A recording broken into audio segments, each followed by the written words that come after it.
Hello and welcome to the PC Gamer Podcast. I'm your host, Graham Smith, and I'm joined by two lovely men.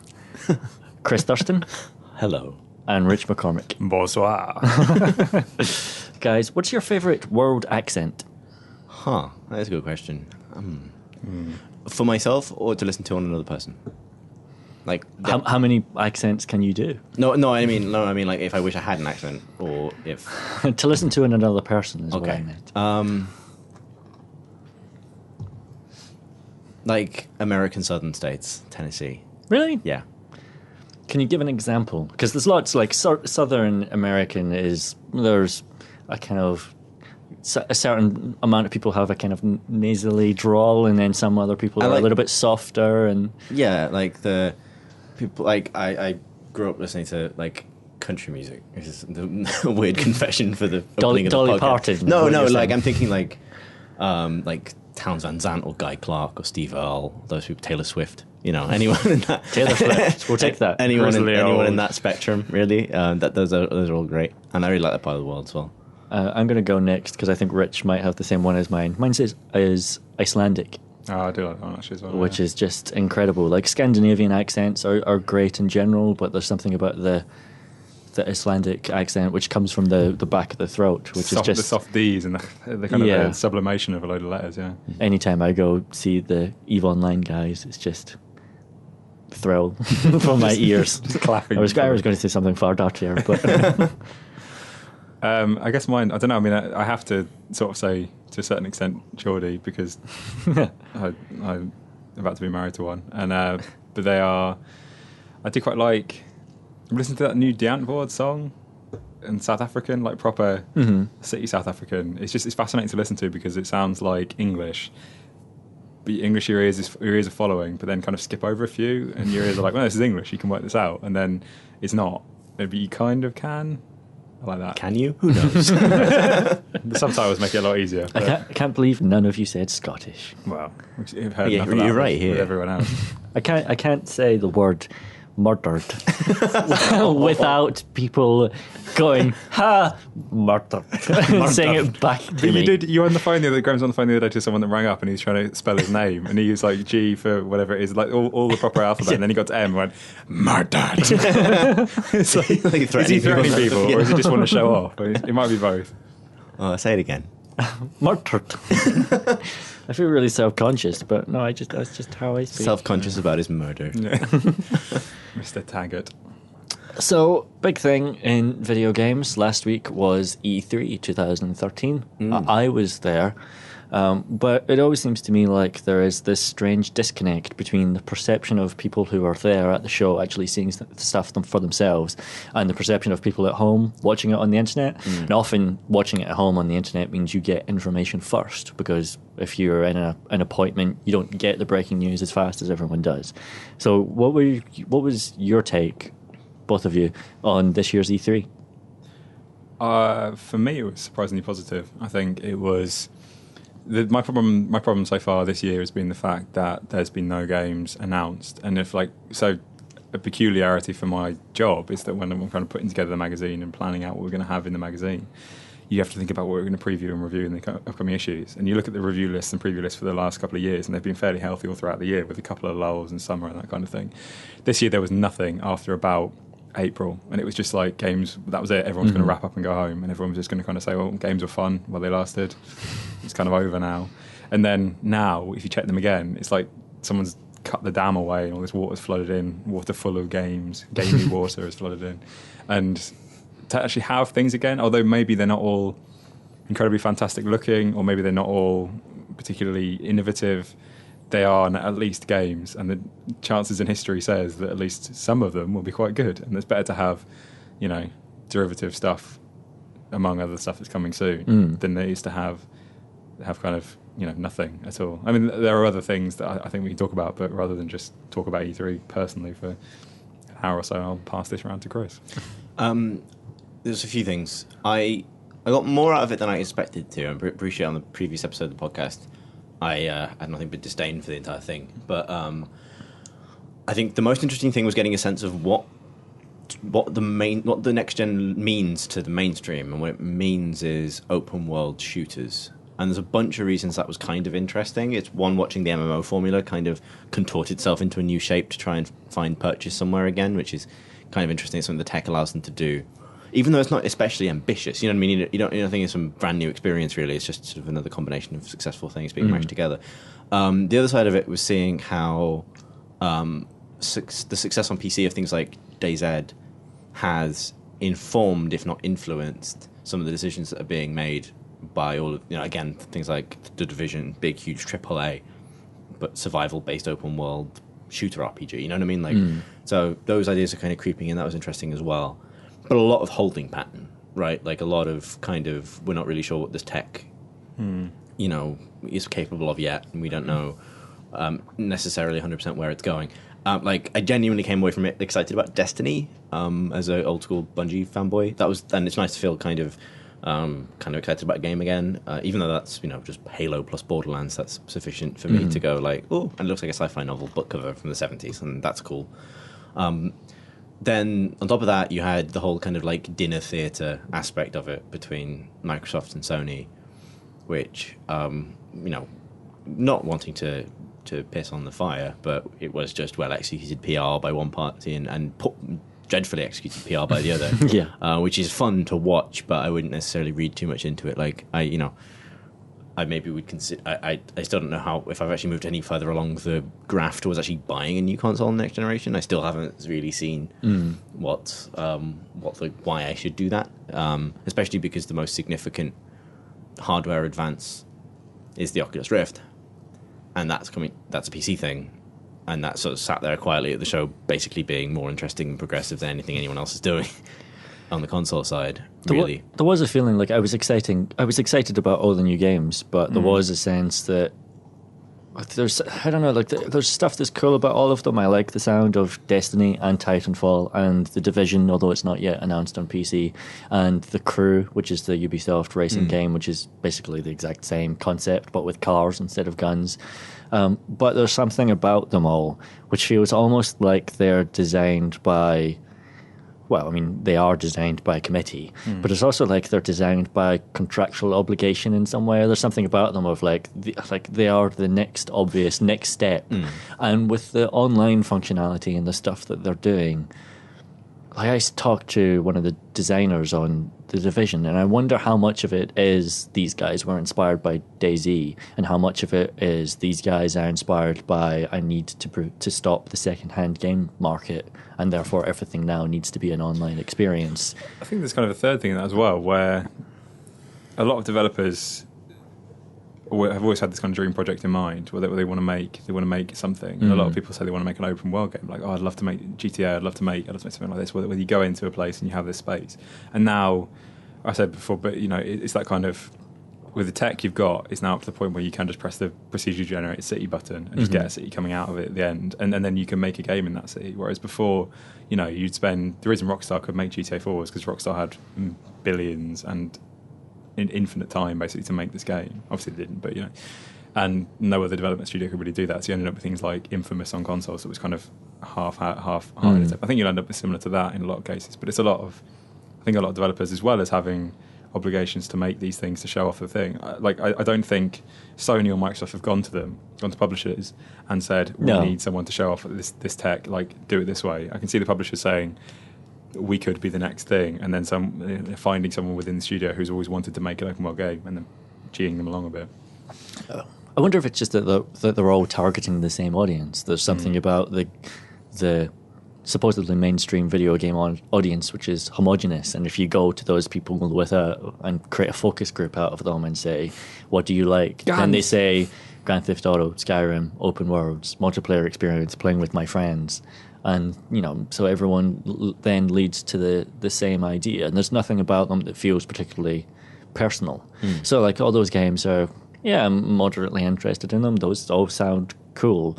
But they're not as exciting to me as, for example, when I came back and I looked at the review section for our next issue, and there's stuff on there like Kerbal Space Program, for example, which is far, far more ambitious and outlandish and strange and exciting, and I don't know. There was nothing like that there was.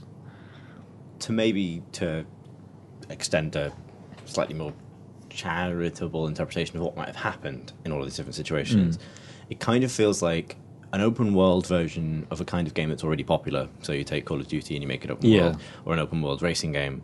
In each case, it's the most obvious answer to, these are popular and we've got shitloads more RAM now. What do we make this? Like that's and I think over time more interesting answers to that question. Like how do we redo this with the new technology available to us? How do we reinvent this this tried and tested thing with new hardware? Right now, the obvious answer seems to be, well, like, you can, I do think the online, there's definitely a strong cynical aspect to the online thing, but at the same time, it's like, well, we can now assume a much broader amount of players have access to the internet and are willing to spend most of their time playing games online. We've got data to back that up. Likewise, we know we've got the tech to do this, and this, so why don't we try making that game? And I wonder just how many companies just all came to the same conclusion independently, which was that was kind of like, we can do this now. Well, we might as well get on the bandwagon before someone else does, and so we'll see a big rush of them, and then one or two will survive. But the reason I singled out Destiny is because I think, that's a case where you can go, okay, fine, it's not, it's competing with a lot of games that are identical on paper, but it's from a developer that, has always excelled at doing something that everyone else is doing and just doing it in a way that's A, identifiably its own thing. Halo is identifiably different from other FPSs, and B, in the context, and that was released and actually did overhaul the systems of that game to an tremendous extent. Like I don't want to bang the Halo drum forever, but like those are the guys who figured out that having two weapons really helped to balance shooters in terms of pace, and that partially regenerating health helped to balance pace as well. And like if you can apply, I think what it'll come down to is ultimately the skill of individual designers and developers to reinvent those games on a really small scale that will make a big difference between which ones are special and which ones are just kind of cool ideas that, were half-assedly executed, much as it is now, to be honest. I think so as well, like looking back at previous console generations, when they kick in, and you like the show that they show at, whether it's E3 or, Gamescom or ECTS in the olden days or anything like that, the show that they would be there would always be about the hardware. There would be, here's the console, here's his controller, here's what you'd be playing with. Launch games, Ridge Racer, like in terms of actually games, it was always fairly slim. Like if you look at the launch titles for the consoles in the past, this is by far the best crop in terms of games that I would be willing to immediately play now. The trade-off for that is the fact that you can easily imagine a lot of them probably existing already, whereas before I think it was there was more of a graphical leap before, but it's true that it's always that the launch games are the next natural step. They're not a huge leap. It's Ridge Racer 6, it's Call of Duty 2. I mean, even having, here's the next fighting game, here's the next racing game, here's the next shooter, because that's what you all like. But Destiny particularly is one that is kind of, to have something that Bungie have been working on for that long. I mean, obviously they've been saving it up for the new tech. But to have something that, someone sat on for that long, actually thought about and released is a bit of a luxury when it comes to launch titles. I mean, obviously, again, on PC, it doesn't particularly... We're not beholden to that, so we shouldn't have to put everything back for a while to deal with bad games for a short period of time. But, I mean, I think in terms of the actual games we get, they're better than expected as launch games. But you can also see how they would be... I do feel like there's slightly fewer genres than there used to be, though. Like, if you look at previous generations, there was a new shooter, a new racing game, a new fighting game, a new platformer, a new JRPG, usually a new Western RPG of some kind, and that kind of thing. Whereas this year it was like there's shooter and there's racing, and if you like fighting, then we're bringing back Killer Instinct, and that's cool. All of I those like genres Killer were Instinct. represented at E3 this year, though. Yeah, so that's just mentioned. like Dragon Age exists. mentally tagging those off in my head as you went past, like Final Fantasy, new Final Fantasy. Yeah, I guess the new Final Fantasy. I'd forgotten about that. Like it's not particularly a JRPG; it's much more kind of Bayonetta style thing. But it's I mean, maybe it's just because there's more of it. It's harder to see through the big ones. I mean, maybe like the trees are so big in the forest that the little saplings don't get noticed. But what I thought was quite interesting, particularly in terms of you can't see the saplings for the wood in the trees. Yeah, I'll do. I thought like seeing Octodad on the main stage for Sony, that was mad, but also shows just how important the indie stuff is. And I'm seeing like big mainstream commenters like Business Week and things saying it's not the fact that Xbox are always online that's going to be the problem for it. The problem is they haven't caught any indies, and indies are such a massive deal now outside of just the hardcore. Like Minecraft is everyone knows. I like that bit when Microsoft announced Minecraft. That was yeah. It's like Peter Molyneux and his dogs again. We've invented this game called Minecraft. I mean, like having that many indie games shows that at least we on PC like indie games because we invented indie games, I guess we can say. Or we didn't know. I'm doing a face for the benefit of people at home. But we're the more champion-y indie game of the platforms, and it's nice to see that they're not going to get crushed under the jackboot of the future console vision of input one, all in one, you are one, join the one. Yeah. From many one. Is that what they're getting at? That'd be so weird. Like the old motto of the United States. What was E pluribus unum, from many one, which is the old. Isn't that still the money? money? It was. So I thought the it was. I Illuminati used to, days. someone's going to correct me on this. I thought it was swapped out for. In God We Trust. God We Trust. Isn't it It one might have nation been, under actually. God, or is that Because there different was power? no That's mention the- of God in there. Anyway, that's irrelevant. Americans, let us know. The best thing I did play there to kind of, up the tone and be a little bit more positive was by far the Oculus Rift thing that CCP have made, which is called EVR. Yeah. Did we ever have Tom S on there? Yeah, we did. We did, yeah. He He talked used about some it? pretty interesting language to describe it. Yeah, he did. It was graphic. Rich was here as well. Oh, it was so good.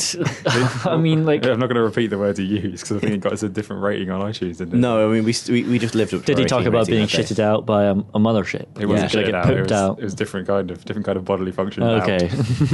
No, it was both. That was what was so strange about it. Let's not. If you'd like, I'll link to the podcast in the show notes if you'd really like to find out what exactly Tom said. Don't. But I want to talk about it again Yeah, because it is okay. like It is actually the most like exciting thing. we talk about everything else at E3 feeling like the next natural step and just being the kind of the obvious thing of what you do when you've got more RAM. Like the EVR feels like a huge leap forward and completely unexpected. And the thing that's great about it, and I'd used the Oculus Rift before, I'd used it for hawking and I'd played around with it and other things, but this is the first thing I've played which was actually designed with the Oculus Rift in mind, and so it actually uses the ability to track your head movements as part of the mechanics. So you get pooped out into this battlefield and you're controlling the ship with a 360 pad and you're constantly moving forward. And you're steering with the left analog stick and you're firing your lasers directly forward with the right trigger. But to aim your missiles, you look at a ship around you, hold down left trigger until you achieve lock on, and then let go of left trigger to release them.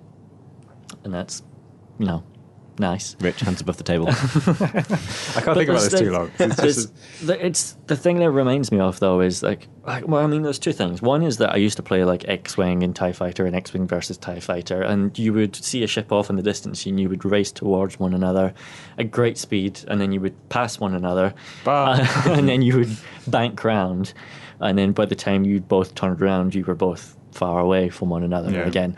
Whereas in this, it's faster and it's more arcadey, so you can turn quicker. But as you're turning, you just look up and you look out the top window of your starfighter and you can see the enemy ship and you can target it with your missiles. And it creates this thing as well of like, that moment, like you love Star Wars. That moment in A New Hope when they're attacking the Death Star at the end and I'm familiar with it. Yes, go on. Enemy fighter pulls in behind you. And you're looking around trying to get a view of the fighter that's behind you shooting at you. Yeah. You can do that with this. Like it recreates that moment from Star Wars, which none of the other Star Wars games have done because they couldn't track your head movement. You're looking around and you're seeing the seat behind you, you're seeing your body below you, and it's just. Did you feel any kind of level of like the problem for me obviously is that so space dogfight games always have a problem where we're just going in circles around each other. Did that happen?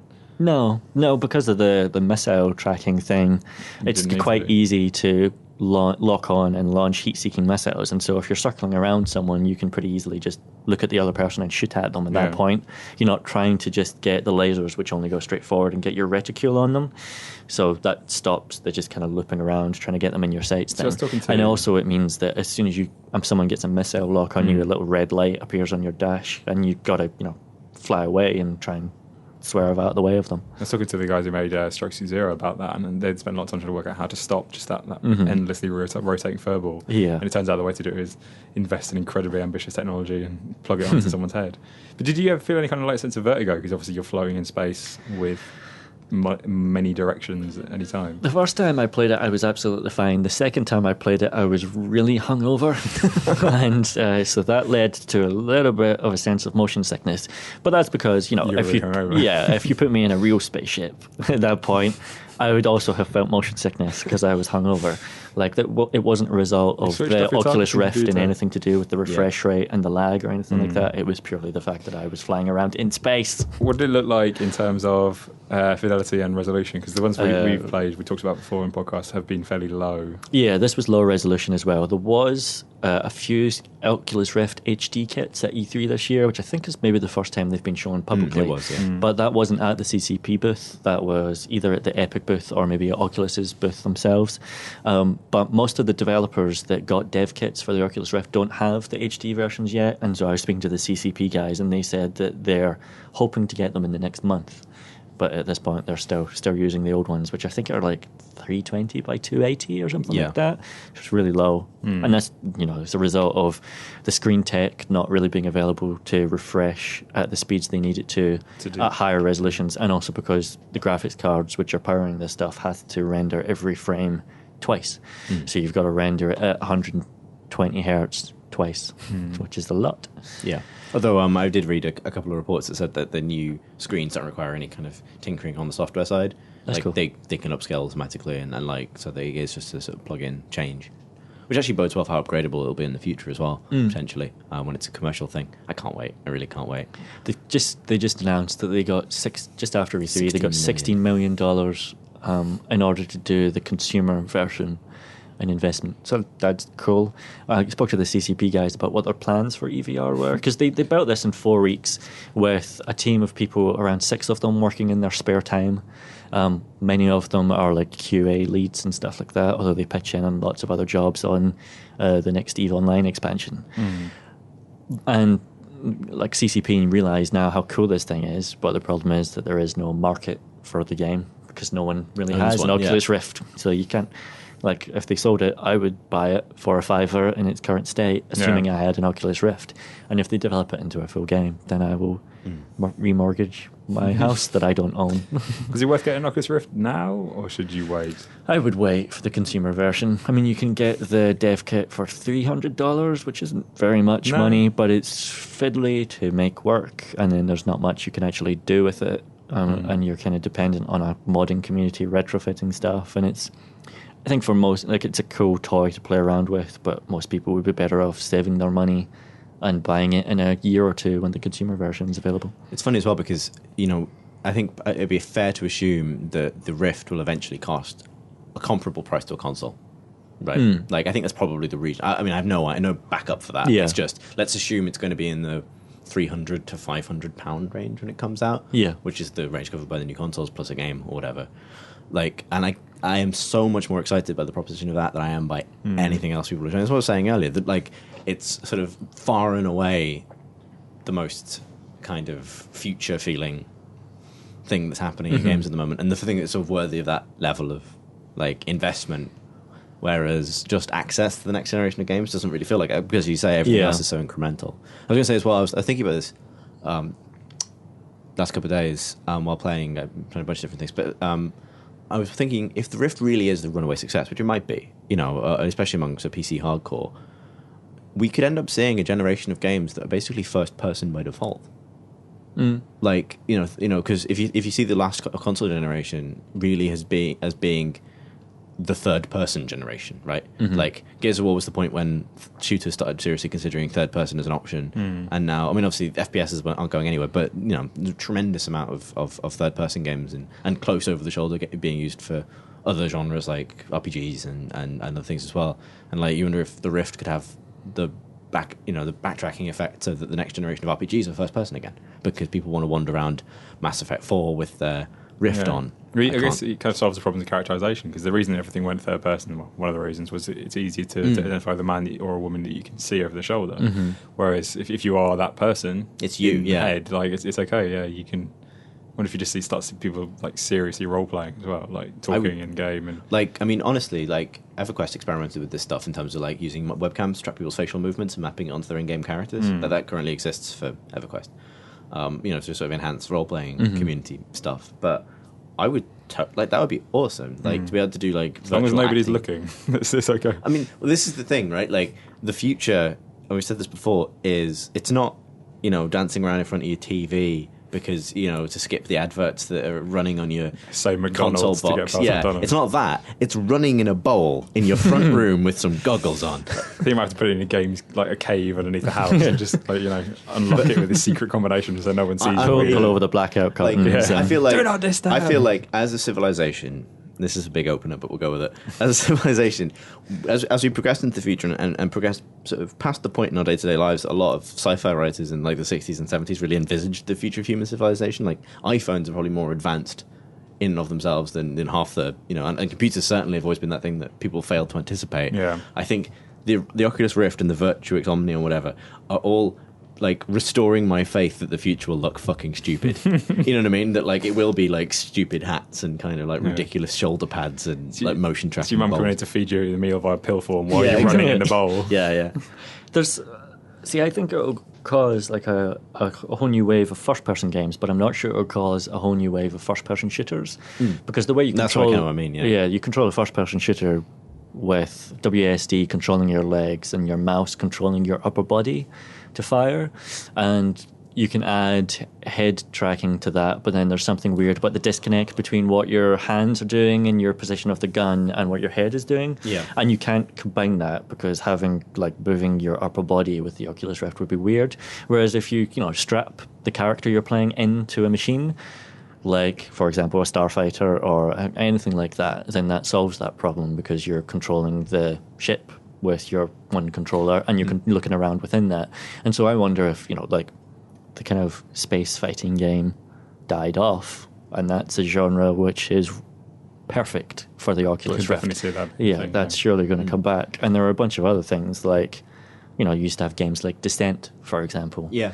Which oh man, there'd just be puke everywhere. And just said it was bad enough when you. But it's perfect for that kind of like a three-dimensional play space where you can actually move within the full volume of that area, or I mean, there's also racing games as well. Anything with a cockpit, basically, any kind of simulation thing. Like I totally want to play OMSI, the bus simulator. just get on the bus. For less than the price of an Oculus Rift, you can buy a plane ticket to Germany and get on a bus. Hey, it's set in the 80s, that game. Those buses don't ride in. Time travel bus. I was also going to say, like, actually, though, if you do take the shooting out, because the shooting is the problem. It's not just the you don't have to be seated, I think, to have an experience that works. I think with the technology that currently exists, the Rift, the Omni, which is the bowl you can run in or walk in, the run bowl, the running bowl, and things like the Razer Naga, which is the kind of Wii style sort of control sticks thing. You could play Amnesia with those things. You could manipulate an object with your arms. You can look around and you can run, and those are the things you do. And you would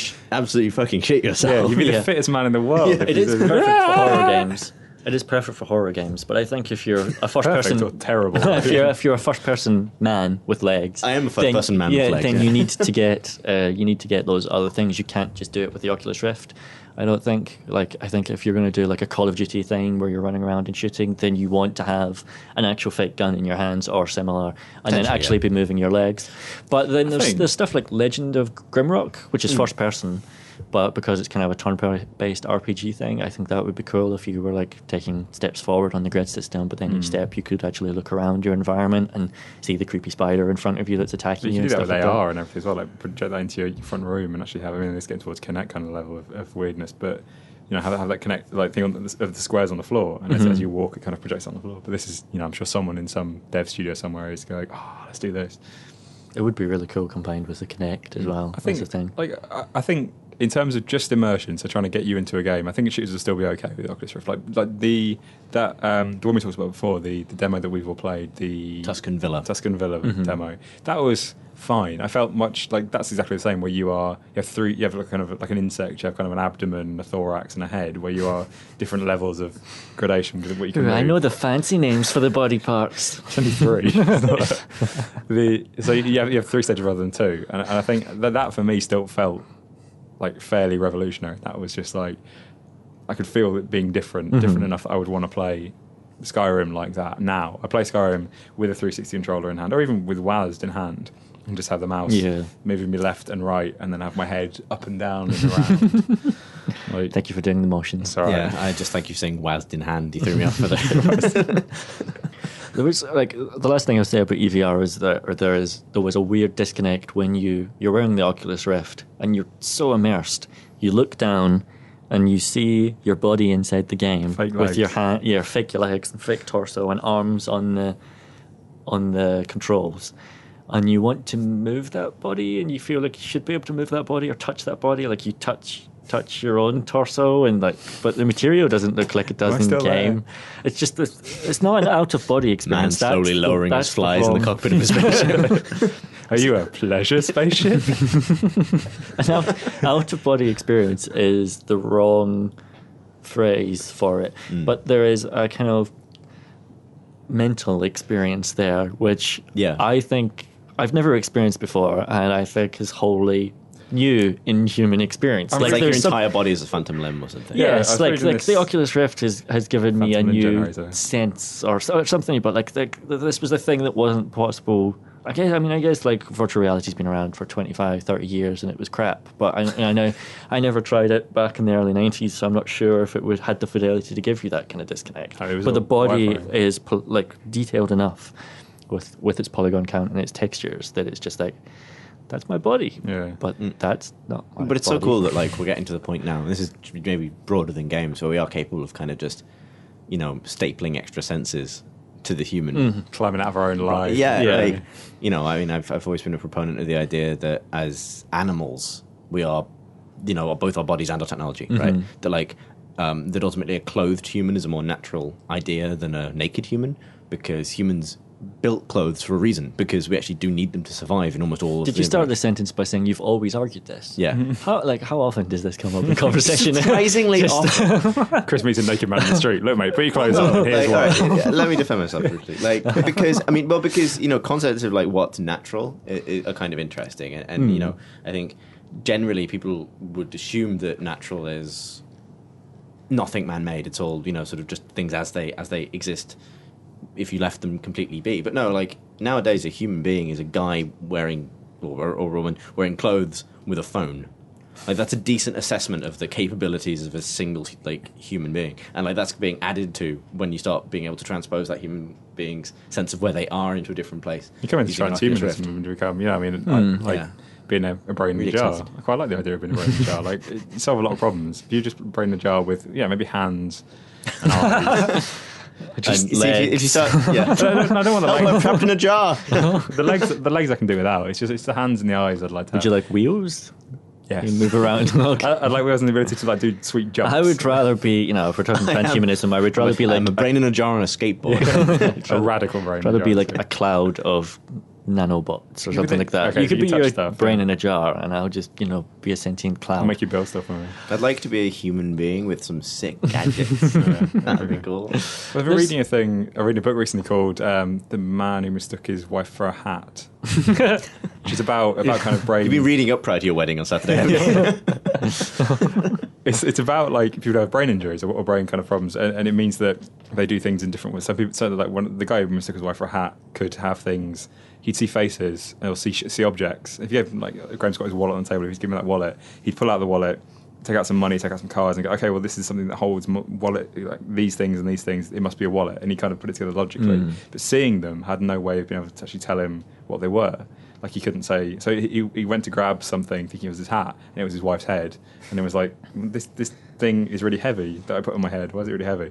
That's why it's called The Man Who Mistook His Wife for a Hat. But there's a lot of things in there about phantom limbs and about people who've had, like a woman who was convinced that her leg wasn't her leg, and she would occasionally, in the middle of the night, start screaming and yanking this horrible dead leg that someone had put in her bed as a joke out of bed and throwing it on the floor. And how the people come in and say, "No, that's your leg," and she'd be like, "No, it's not. Don't be stupid. Like this is a cadaver's leg that someone's cut off and put in my bed." And it's that kind of phantom liminess. The brain not being able to deal with the fact, or some part of your brain being cut off to deal with the fact that this is part of your body that I can see either being exacerbated or completely fixed by the Oculus Rift's ability to fuck with your brain in the way it has. It's funny how stuff like that really makes you more aware of your brain's programming. I think this is what the Rift will do as well. And this is where it becomes really interesting. It might not just simply be like physically incompatible with some people, because motion sickness people do have to be Emotion careful. sickness. Yeah, There you go. good one. Did you enjoy your Father's Day present? Because dad jokes like that really probably deserve one. What was I going to say? Shit. I remember I used to get really terrible migraines, and sometimes my brain would just go I'd forget words, and it would entire sections of my vocabulary would go to the point where you kind of know what you want, but there's no word for it anymore. I remember losing the word for towel and having to explain to my mum at the time, who was trying to, as I was sweating, vomiting profusely, that I needed the blanket that's for drying. Because I've got a fairly decent store of words in my brain normally. Yeah. You kind Towel of it's something is you're usually one of aware of, right? You know what I mean? You don't even have to think of normally. But when that gets taken away from you, or when something shuffles the deck, it's it really makes you aware that you are just a kind of series of chemical reactions pretending to be a guy. Yeah. And that's what we've got to look forward to at the Oculus Rift. Yeah, I mean, even the minimal version, like we talked about before in the previous podcast, just the fact that when you're moving forward, your legs try and move forward. One part of my leg, it was only my upper, the top bit of your leg, what they call thighs. My thighs would electrical impulses in my thighs would push it to. I've done Not Christmas so things fancy on your anatomy now, are you, Rich? I've used all my biology in that one thing before. But yeah, you could feel something some nerve cluster in my leg was firing forward, going, "Come on, walk." And my brain was going, "No, don't be stupid, legs. This is something we have to do." It's a trick. You get those people who build, say, the cockpits of World War II bombers in their garden and then put screens where the window glass would be so that they can more accurately simulate the flight sims that they like playing. And playing this Oculus Rift game EVR made me kind of want to do that. Even though you can't see outside of the world, it would be totally cool to have a physical replica. I say cool, obviously. If you had a physical replica of the cockpit around you, identical to the one that you were inside the game, then you could actually touch out and feel the object that is around you. And then if you had, say, a Kinect watching you, then you could sync up the animations of your character, so that when you reached out with your hand, you saw your hand reach out and you saw you touch a part of your cockpit, and you actually touch part of your cockpit. And that kind of full sensory immersion, which you wouldn't really need to. There is this worry of that kind of Futurama thing of don't date robots, because you won't ever leave. You wouldn't. There will be people then who don't leave the house, but is that a problem? The fact they're on the runny bowl means that they've got enough exercise and they're interacting with people. Are we just going to? Are the streets of the future going to be empty? I think human beings will ultimately still be more interesting than any simulation. Certainly in our lifetime, and certainly I think for the next hundreds and hundreds of years, real humans will be more interesting than the simulations of them. But there was a moment when I was playing EVR. And the reason I thought of this was that I turned around to look at the cockpit that was behind me, and the front of the Oculus Rift goggles kind of bounced off the wall behind me. And, in the game, there was no wall there, but it was all of a sudden, there's an invisible wall that's just behind the back of my head. It has a freak out. And so it's stuff like that. I was like, I want to make now reality sync up to the pictures in my brain. That's what I've been trying to do for years. So we should probably stop talking about the Oculus Rift. No, it's too not ever. But that was a fairly good assessment of E3, to be honest. It was like E3, Oculus Rift for the next 45 minutes. Yeah. Yes. I mean, transhumanism. The fact that you don't talk about those E3 games that Xbox and Sony announced, and then got on to. I can't imagine NAC's going to have a huge amount of transhumanism involved. I really like this kind of new form of sort of what's the word? What's the word when someone doesn't go to war? Conscientious objection. Mm-hmm. I object to the sort of corporate-run future or vision for entertainment. You know what I mean? This idea that entertainment, we've talked about this before, is something you just plug into that absorbs your entire life. I say no to yelling McDonald's about my television, and if you need me, I'll be in my spaceship. Running out. Good day, sir. Yeah. Do you have a chance to play any games, Graham? Yeah, I played quite a few. In fact, let's talk about that. I played some of the same games that you did. Or at least saw some of the games that you did. For example, Wolfenstein, The New Order. I have played that. Yes. You've played that. Let's have a discussion and record it. Oh, that's what these are for. So what did you think of it? I was pleasantly surprised by it. Okay. Did you have very low expectations. Yes. Okay. But like also, it's it's a Wolfenstein reboot-ish, although it takes like the original Wolfenstein 3Ds As canon. So Mecha-Hitler Canon. was defeated. Mecha-Hitler, the defeat of Mecha-Hitler is really the turning point in this canon. Who took over from Mecha-Hitler? Mecha Goebbels? I think just regular Goebbels, All right. non-Mecha Goebbels. Mecha. Anyway, I don't know. Wasn't, by the end of the war, Goebbels was kind of gone. By the end Like- of the war, Mecha-Hitler didn't happen. Like, they can take a few liberties with this. Which is what you're saying is that in the game, Mecha-Hitler and Goebbels got on much better by the end of the war than regular Hitler and Goebbels did in the Yeah, real I mean, war. basically, like in the backstory for Wolfenstein, it actually does explain Maybe Hitler's this, that- robot parts made him more compassionate. Well, no, it's not that. It's that it took a lot of the stress out. You know what I mean? Like, I think, like in many, he was acting up in a lot of ways, and acting out really, and in many ways, getting him in a mech, kind of Just made him relax. two big chain guns. That's mad hand gestures in front of crowds. Yeah, it's really hard to see Kyle when one of your arms is a chain gun. Like There's- killing the whole room. Anyway, so it's a Wolfenstein reboot by Machine Games, who are mostly made up of the Starbreeze. ex-Starbreeze guys. Starbreeze are the people behind the shit Syndicate shooter. Most of the Machine Games guys left before they Okay, did so Syndicate, though. Don't blame them for that. Okay, so don't blame for that. But they made the Chronicles of Riddick games. Good. Yep. And Which the Darkness one. And the Darkness one, which Really I good. really like the Darkness one. I appreciated the Riddick games, but really didn't enjoy them. I found that world of those games is aggressively unpleasant, and those games are super. I was going through a phase at the time when I only played games on the hardest possible settings to get the most out of them, and those games are brutally trial and error-y, frustrating in that way. But so they made a Wolfenstein game, and I saw two sections of it. One was like a kind of narrative section where you're being... I'm trilling my chest hair. What are you doing? Yep. It's just turning me on, Chris. Okay. This hot and heavy PC Gamer podcast. That's why we can't do the drunk version we keep talking about. But so there was like a narrative section where BJ Blazkowicz, the funniest named man in games. I love. Yeah. I won't say what got up to in that country house. Making fun of that game, not anything. Moving right along. And moving right along.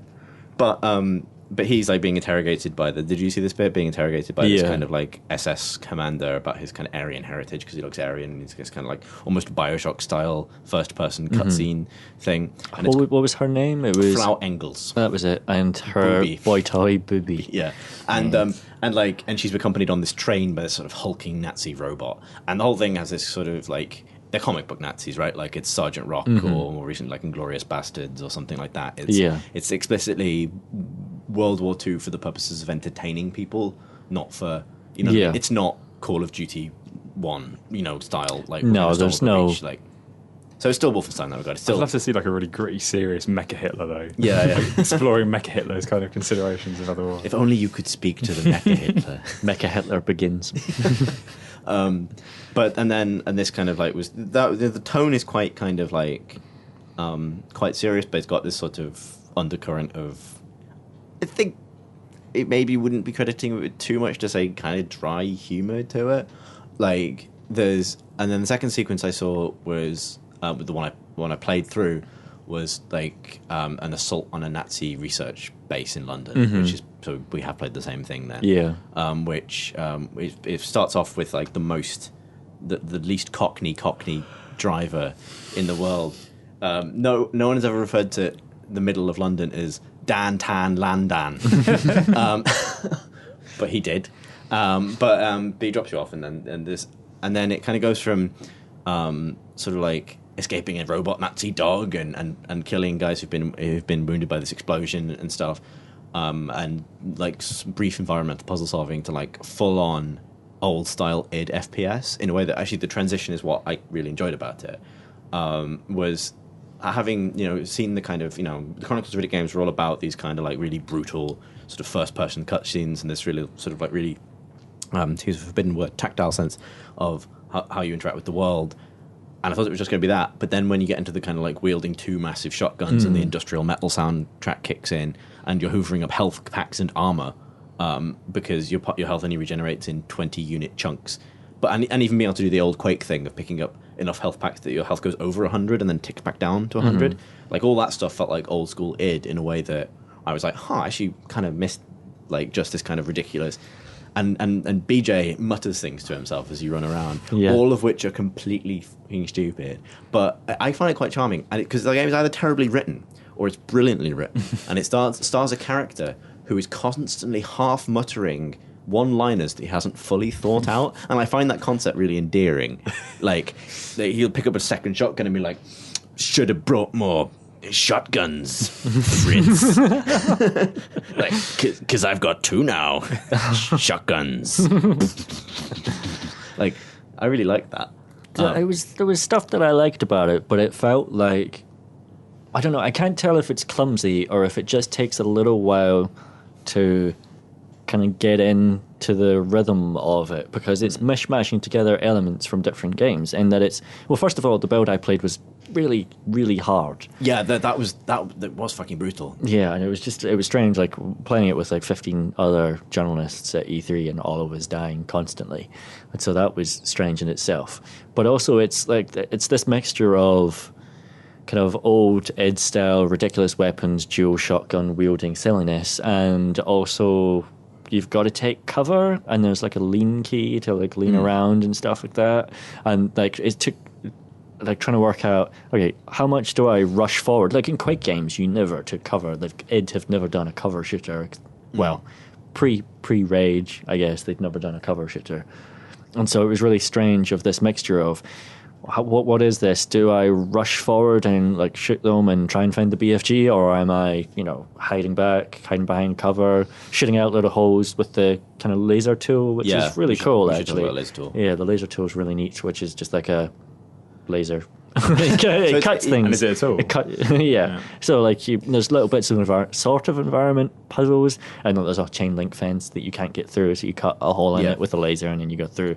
Or the coolest thing is the crates, which rather than just shoot to destroy them, you cut a hole in them and then so you can reach inside and get the help. It's a one-to-one relationship between the movements of your cursor and the laser, so you cut holes in the shape that you actually cut a hole. And then like the coolest thing I saw that you could do with it is like duck behind a sort of corrugated iron piece of cover and then cut a gun hole out of the cover, so you could stay in cover and shoot through the gun hole. And that kind of felt like, okay, there's a lot of this that just feels like a fun take on something I've seen a million times before, but that felt like, I've never done that in a game before. Like, I've just never done that, but that was, at least one point in its favour. I think you're right, though, about the... Sorry, Rich. I was going to say, just the Machine Games guys making the darkness. The thing I loved about the darkness particularly was when, just, again, to use that bad word, tactileness, and when you go up to a wall, when you got your guns, Tommy... Darkness. I keep wanting to say Wizzo, but it's not Tommy Wizzo. It's Tommy Iommi. No, he's in. Shit, how do you know this? Keep talking, I'll remember it. He puts his arms around the wall because he realizes that if you just walk up to a wall and Jackie realize Estacado. Is he? It's not Tommy, it's Jackie Estacado. Tommy's in Prey. Yeah. They've both got long black hair. He puts his guns up against, like, leads them around, and if you're up against like a bit of cover, he will put his guns over the cover, and it's just that kind of thinking about the environment in a way that you're not just like if you were a traditional shooty man, had a gun glued to your chest, you went up to a wall and just press your guns against it. You would move your gun around the does wall. That as well. And it's a clever. It's got like a lean system. Like I was playing it on an Xbox 360 pad, unfortunately, and you hold down left trigger and then use either the left or the right stick to actually like move to you're in lean mode now, and you can like pop up over cover, pop around it, crouch down, pull back, that Body kind of thing. Cam did that, and it was terrible, but it had no real cover in it. So it was slightly. I'm not used to playing first-person shooters with a controller, so it was slightly awkward for me. But I like the idea of it. And again, if you walk up to a wall and your gun gets too close, he aims the gun down, which actually makes it really useful. Like other games have done that, but I like Chris. I've never seen a game where you can cut the hole out of the wall and fire through it. I think it struggles to properly communicate at the moment. And bear in mind, alpha build. They I don't know if they told you the same thing, but like when I saw it, they said that the reason it was so hard was because they hadn't actually added difficulty levels to the game yet. Like they're still in their first content pass, and the next thing they're doing is going back through and dialing it down. But they started on a high difficulty, and then that's how it was. Yeah. So I think things like pace and the difficulty could be tweaked a lot. I think it struggles to communicate what the ideal way to take on a situation is, whether it's stealth, because there are like stealth takedowns and things as well. Whether it's stealth and being careful, or whether it's sort of guns out. And I hope that in the final game, it's not simply a case of fixing that by saying, okay, this is a stealth section, okay, this is a shooting section, but actually giving you meaningful freedom to choose. Because like if with good managed- enough level design, like games teach you how to play them, and not with like a tutorial that pops up, and not with, hey, this is the gravity gun, da da da da da. I mean, like in terms of the pace and stuff like that. Like I always find this with Brothers in Arms games, for example, which don't quite work like normal cover shooters because you've got a squad you can command. But over the first, hour or 2 hours of that game, it teaches you when to cover, when to send your guys to flank, and teaches you how its kind of combat bubbles actually work. So, Wolfenstein could easily do the same thing in the first couple of hours, and these complaints would be moot. The thing that worries me more is that there was other little bits of clumsiness, and just like, for example, the mission in the kind of base in London, you find a giant gun turret, and as soon as you get on the turret, enemies spawn in rooms that I'd previously explored and start rushing towards you, so you can shoot them down. But I didn't know that was going to happen. And in the demo I'd seen earlier, they had found a gun turret and picked it up, so they could walk around with it. And so I just saw that, like, there was a giant mech down on the ground floor that I was trying to kill, and I'd killed everyone upstairs, and I went over to the gun turret and I picked it up and turned around and started to trudge down the stairs. But by going and using that gun turret, I had triggered this wave of enemies to spawn that I wasn't expecting, and so I ended up dying again. And it's stuff like that, which is like, you haven't taught me that you have respawning enemies, and respawning enemies are kind of crappy anyway. And so, I that's the kind of thing I agree, but I think maybe it's too early to make that kind of judgment with the game. Simply for two reasons. One, however much stuff that stuff will change. Two, the fact that the section we saw, I thought they said was like a third to halfway through the game, so you kind of don't know what's been previously communicated. I mean, I agree though that respawning enemies is dumb. In that same room though, did you figure out the sort of stealth puzzle way to kill the mech? No. There's like a series of hidden vents that you have to kind of find by climbing some shelves in one of the kitchens, and you can get them from the vents above the level. Cool. And then like laser cut a chain holding a giant model rocket that then falls onto the thing. And that was kind of... so the fact that there's that stuff in there, again, like it's moot if the game is most easily played by storming around, shooting everybody. But there's certainly someone thinking about the layout of those levels and the ways you can approach them. I think I think Wolfenstein of all games, they should have, the problem at the moment is with games like Dishonored, if you do play it in more of a gung-ho way, you are punished. You're, if not necessarily punished mechanically, you are told that, you're a bad man. Thematically, you're a bad person. Whereas Wolfenstein, in a Wolfenstein game, if they were to say to you, you shot too many people, you are bad, in a game with Mecha-Hitler and everyone you're shotguns, fighting is a robot Nazi. Yeah, it's completely... I think, it's fine to give you the options to do these things, and I'm more than happy for that kind of thing, but I also would like the ability to... I can see myself now, I'd normally much rather do the stealthy, sneaky, clever approach because make you feel good at the end of it. But if the shotguns feel as good as you said they do, Chris, then I want to also be able to just go boom, they boom, do feel boom, nice. They are fucking awesome shotguns. I will qualify. I'll back up that judgment. Yeah, because they're enormous. They're absolutely really long. They are so long and so loud. but like they sort of really nailed that stuff. Like just the feeling of the sort of limited environmental destruction as well, and sort of like and loads of just debris that gets kicked up from bullets hitting the ceilings and they're very good at environment. Stuff. Like if the same guys are very good at environmental. Just the feeling of running down probably the laziest shooter design would be a load of enemies in a row in a corridor, but and you could maybe judge shooters by how in that situation how satisfying is holding forward and fire. Right, you know what I mean? Like, do you just watch the men fall over one by one as your gun goes pew pew pew pew pew, or like in Wolfenstein's case it'd be this kind of like and then the metal soundtrack and the dust and the debris and the smoke and the bodies flying everywhere, even though it's exactly the same thing mechanically, just the presentation of it makes it fun. But obviously presentation can't make a bad game a good game necessarily, but it can certainly make a middling game into something that I would actually consider playing all the way through, just for the promising moments like that. Yeah, in that regard, it kind of reminds me of the original Fear. Yeah. Which had brilliant sounding shotguns and debris and walls that would crumple. And one of the best ones, like ages ago, like GoldenEye did so well because it had, say a level like Train with GoldenEye, when you give you like a D5K or something like that and you run down that and just firing. Actually, I meant to say this. Wolfenstein did remind me of GoldenEye. And there were a few specific reasons why. One was just the vents and the way that you kind of like could sort of move in and out of the sort of ventilation system to get through the level reminded me of GoldenEye, but also the way that combat felt when you were dual wielding, and also the way the lean system, because the lean system makes your cursor almost like a free aiming thing, like the old GoldenEye aiming system where you could move the the crosshair around within the context of where you're looking, like you're moving your arms around.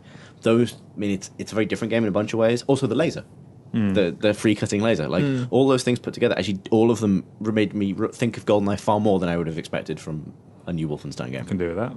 That's okay by me. Yay! Yeah, I thought it was all right. The other game was The Evil Within. Yeah, did you play it? Or? No, I didn't play it. I it. just saw a presentation. Yeah, me too. I thought it looked total shite. Really? Yes. Now Why? you two have to fight because I've had separate of each other. Both of you come to me and gone. Chris went, "Oh, The Evil Within looks really good," and Graham's going, "The Evil Within looks really bad." So somewhere in the middle. Did you like Resident Evil? Yes. 1? Yes. 4? Yes. 103. Okay. Okay, so what didn't you like?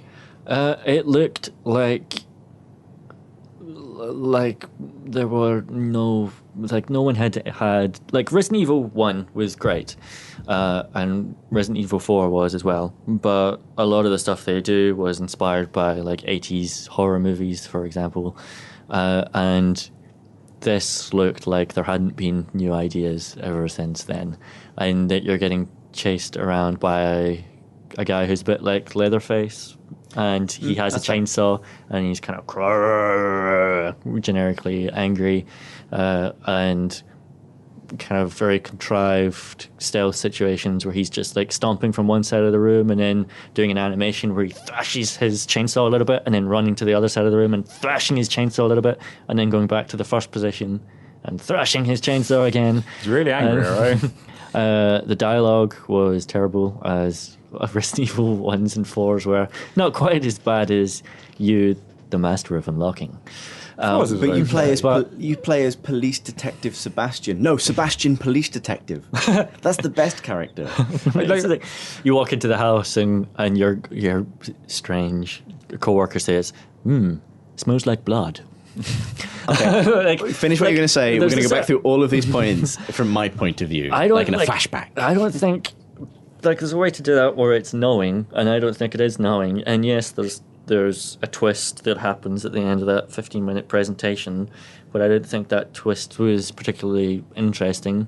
I mean, I knew it going in, I guess, but even then, that didn't seem particularly exciting. And then there's a later section in the game where you're kind of in a house and zombies, although they're not called zombies, whatever they are, mutants, start to attack, and you have a choice of either fighting them or running away, and you can do a little bit of thing like lay traps under the windows before they come in, and that felt like Resident Evil 4 an awful lot, and that's an experience that I've had in many, many games ever since then. Resident and Evil 5, also Resident Evil 6. the monsters are just basically zombies, but they've got nails in their face, which again is just more horror movie trope.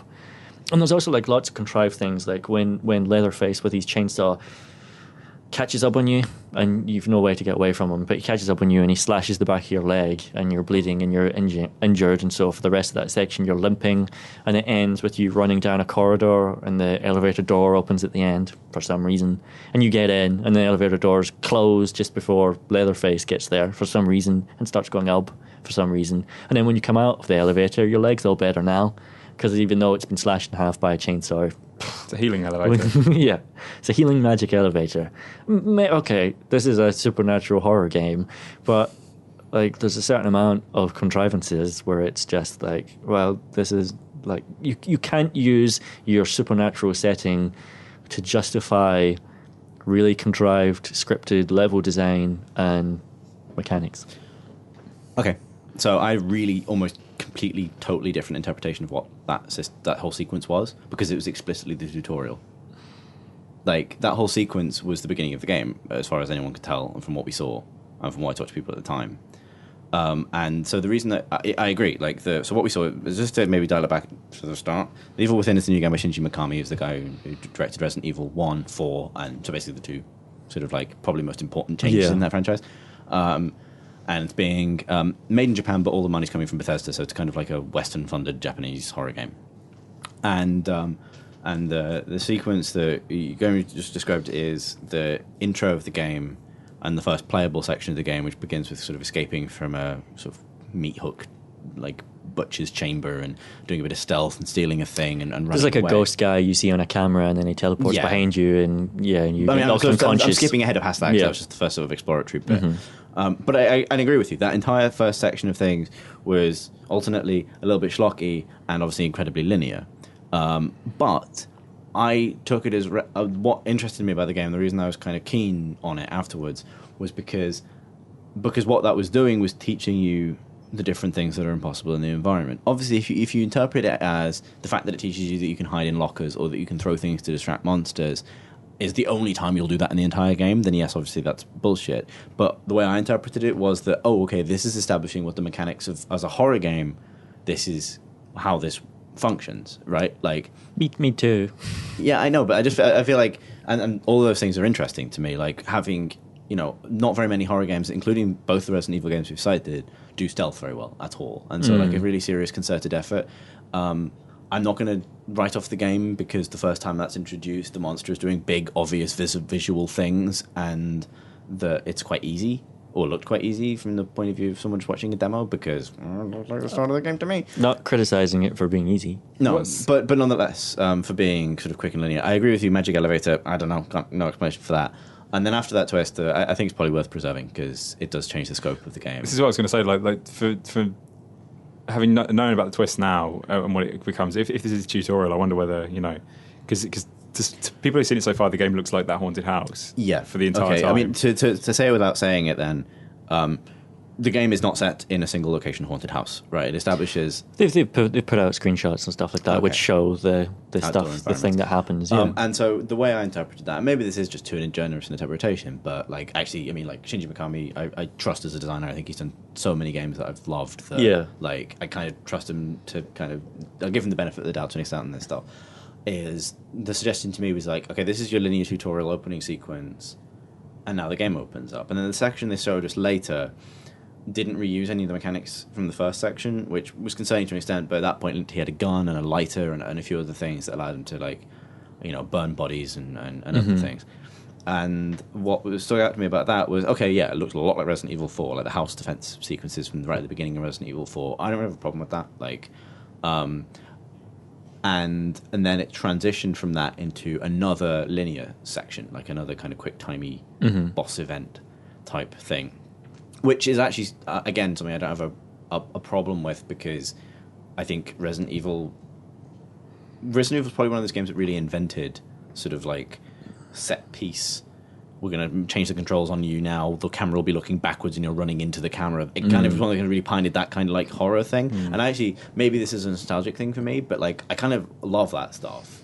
Like, because my memory of Resident Evil is always comparing or trading stories. Oh, have you got to that moment yet? And it's not the kind of stories we normally tell about games, which emerge from dynamic systems, but it's sort of being surprised or not looking forward to the next thing the game is gonna do to you. And so for me, the promise of like a kind of open-ish horror game with some explorable environments and a bunch of little systems like stealth and distracting enemies and hiding and stuff like that sort of segued in and out of linear stuff is actually my idea of like that. I want that game. Like, that sounds cool to me, and that I don't think any of that is too much of a leap based on what we saw. So it's interesting to me that your response was so negative. Even like, I'm okay with it being linear stuff, because like you, I enjoyed Resident Evil 1, and I like that thing of getting to the next thing, the next moment, the next scary bit. Like, I think that's a perfectly valid way to do a horror game. But the elements it seemed to be working with was a ghostly man who could see you when you were looking at him through a camera, which every horror thing does, a Leatherface man with a chainsaw, and mutant zombies with nails in their face. And purely on character design alone, it's like, well, this is just... Like, it didn't seem particularly ambitious or exciting on that front, for example. I'll buy that. Like, and stealth mechanics are great, but how many times have I snuck past a patrolling man in games or distracted him by throwing a bottle? Like, I did that in at least one other game at E3. Are the enemies kind of like playing The Last of Us at the moment? And the thing I like the most about it is the fact that the enemies are like, they're not just enemies. Like Resident Evil 4's enemies became. It was a problem when there was a lot of them. But there was never a problem when there was one of them. Whereas Resident Evil 1, especially the GameCube remake, when you had a crimson head in a hallway, that meant that hallway was off limits until you had to think of another way round. Enemies became a thing like as meaty and as powerful as you. And Last of Us does that well, where they are similar, and each section is not just a section to be fought through; it's a section to be puzzled and picked and worked and kind of taken down slowly. Is it like that? It's impossible to tell from Yeah, the it's stuff we not saw. clear at Like this what point. we saw a big kind of like horde defense sequence. I mean, they did say that like ammo is going to be incredibly scarce. The burn in the body sounds interesting because There was a little bit of like, Resident Evil as if well. you shoot them in the torso, then they're not going to go down. You shoot them in the head might burst. Yeah. But after they're on the ground, you can use your lighter to set them on fire to stop them getting back or up if again. you can like.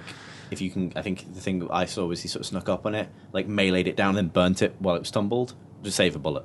So, or like you could kneecap a zombie to fight one. Like for example, if a headshot isn't always going to work, then a kneecap and then burn So it's not a case of like, because the lighter in Resident Evil obviously was you go up to a body that could rise again as a Crimson Head and come back and burn it. It suggested that you could use it mid combat, but obviously it took a little bit of time, so it was a kind of one-on-one thing, not a It's hard to tell then. not a horde thing.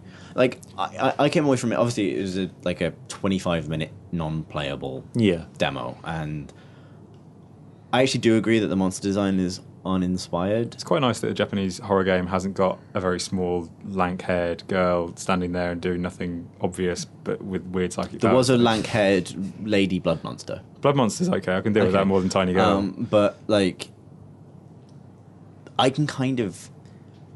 I'm actually all right with overlooking that weirdly, and I think maybe it's just a difference in attitude towards horror games. But like, horror games for me are never about monster design, because they're more about scenario design and encounter design. Because if you look at the monster in Amnesia, it looks fucking ridiculous. If you look at Slender Man, it looks dumb, right? The actual design of those monsters, even though, okay, they may be both a little more inventive, like if you put it on paper next to Leatherface guy from... If you're just looking at a still image of both of them, you can go, okay, well, this one is more kind of inventively scary. But in the actual experience of playing the game, what you're scared by is not, oh no, he's got a big sharp chainsaw mouth. It's oh god, there's something behind me, right? You know what I mean? It's always a Buying sense into the world. You know what I mean? Yeah, it's about it is all about the context in which these things are delivered in. Yeah, but partly your sense of fear is dulled by familiarity. Like If you're there being is, chased by a rabbit, then probably yeah, you would be but scared. I know exactly what to expect from these situations. Like I'm a fan of Mikami as well, and like you say, it was a 20-minute presentation, so it's not a great way. And the thing, like you realise about E3 and Gamescom and stuff like that, is that there's a difference between a lot of the time what looks like a bad game and what is just a bad presentation of a game that either you have no idea whether it's good or bad after you've seen it, or whether you think, actually this sounds like a cool game, but it's just presented badly.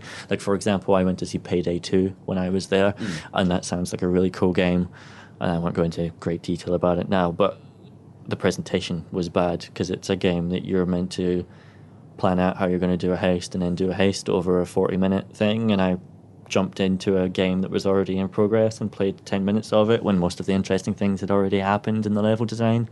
Some people get very had Payday already looks been amazing implemented. though, as well, like, the things you can do with it.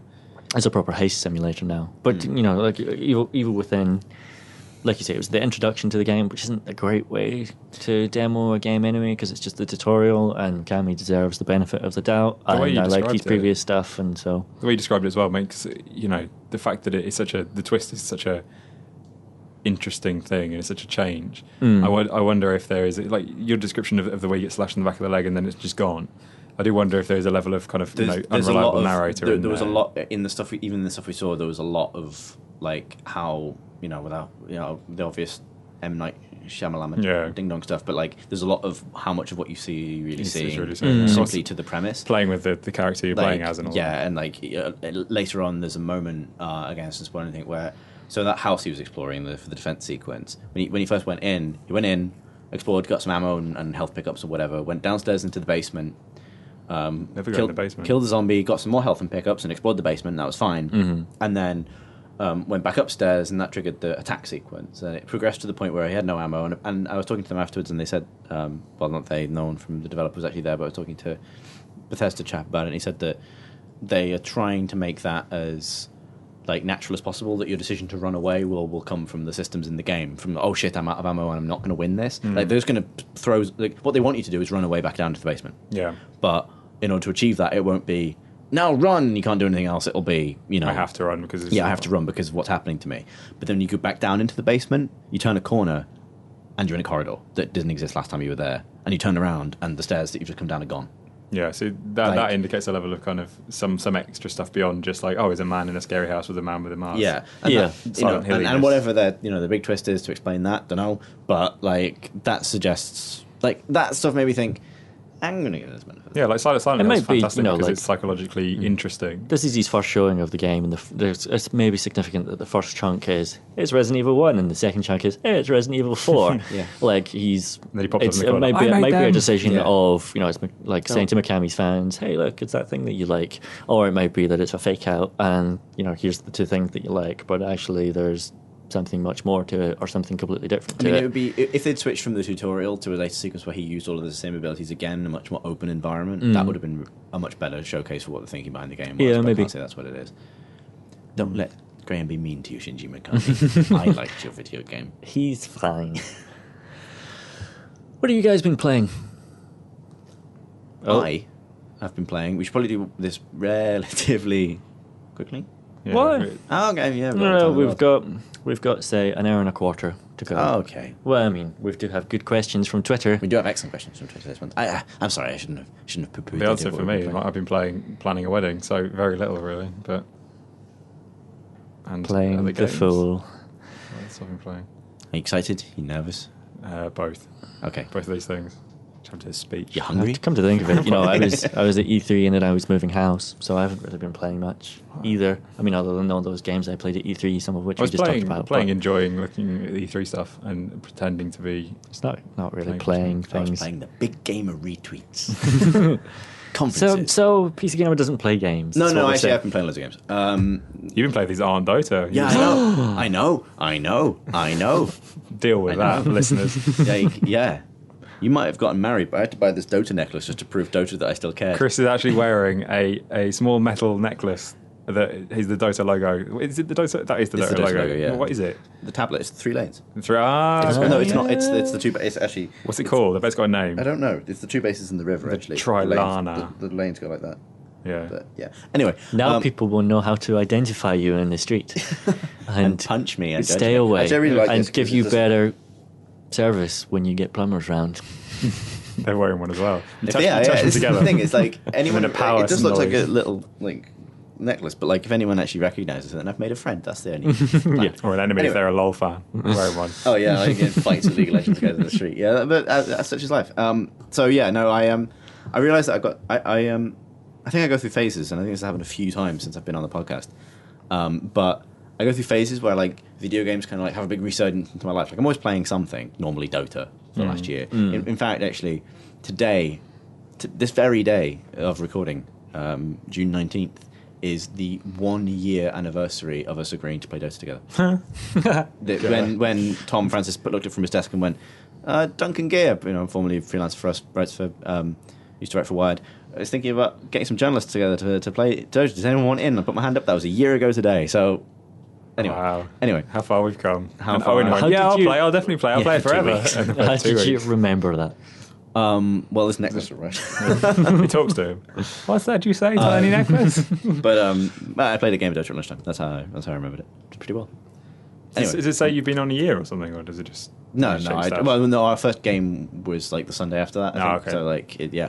Anyway. important dates in the calendar. But it's definitely I've had this resurgence of enthusiasm just to kind of like play whole games again and kind of like sort of sit down and I think partly for various reasons I'm kind of looking at living a bit more frugally for the next sort of couple of months, and it's like I'm sitting on a big backlog of entertaining things I can do. I might as well do that. And so a few things. I've limited myself to 3 games of Dota a day. So that's only like 2.5 hours. That means that I'm not going to get any worse, and I'm hoping to hit like maybe hit 800 hours before the international. That'd be good.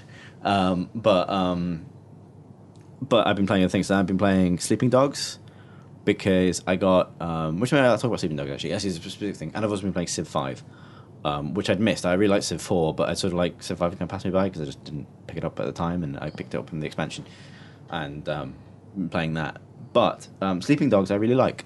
It's a sort of open world Hong Kong crime thriller thing with martial artsy stuff, and I think Tom Senior reviewed it for us way back when, gave it 74, which is probably fair. Like got a few rough edges, and its Feels like influences true are obvious, but 7. it's definitely got its own identity, and I'm and I decided I wanted to play it because I get terrible itchy feet, right? And I'm not going to travel for a little while outside of work stuff. And I kind of daydream about where I'd like to go, and I'd never been to Hong Kong, but I did live in Asia for a while. And so, and I'd remembered previewing it back when it was in pre-release, and being kind of having this little weird like fit of nostalgia, and just the way it lays out Hong Kong and the kind of high-rise apartment buildings and stuff kind of gave me this kind of little twitch of nostalgia for living out that way. And between those things, I thought I was going to play it just basically for the sense of place and everything else, which is kind of the opposite of the way I play Dota, right? Dota is this hour-long kind of competitive, high-pressure thing. So just playing a game to get to wander in a different place. It's a holiday game. Yeah. Was kind of interesting. It's the kind of game that whenever, like, it got kind of middling scores, like 6s, 7s and stuff like that, but whenever I ask anyone who's played it what they thought of it, their voice goes all high and they're like, it's quite nice, yeah.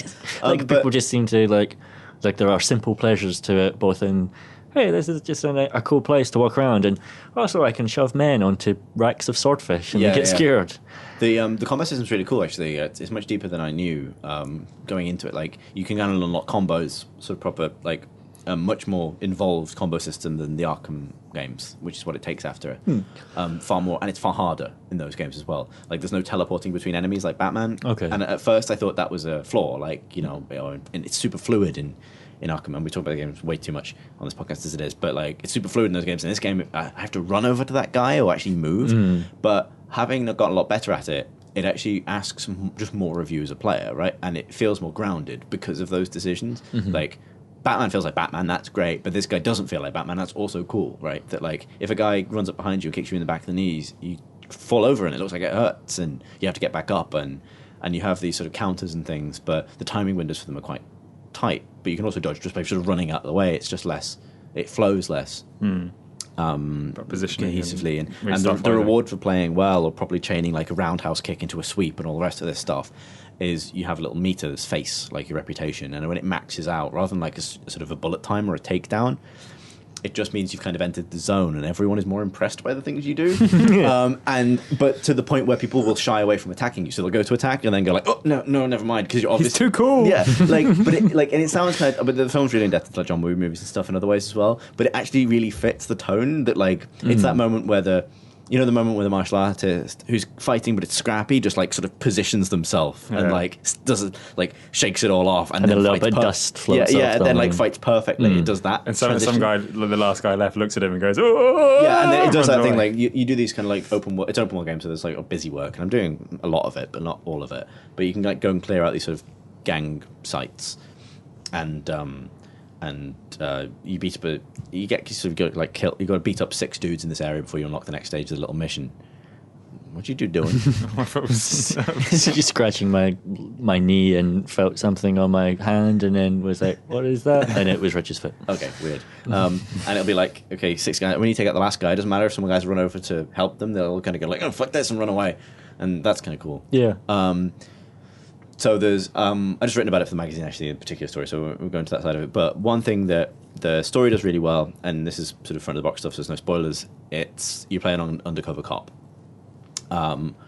infiltrating the Triad from the ground up. So it does the Grand Theft Auto assembly, becoming more and more important in the city story, but it has a parallel story, which is the fact that you're a cop. And the writing isn't all great and the acting isn't all great, but it sells that aspect of it really, really well, and it always gives you something. It always means that whatever you're doing in the plot, whether it's like, oh, we're going to boost some fake watches or whatever, you're always thinking about how you're doing what you're doing. Like, for every mission, you get 2 scores. The Triad score, which might be for things like taking people down in really brutal ways and kind of like showing off and, the amount of face you generate, but you also get a cop score. And the Triad score starts low and can become high the more violently you do things.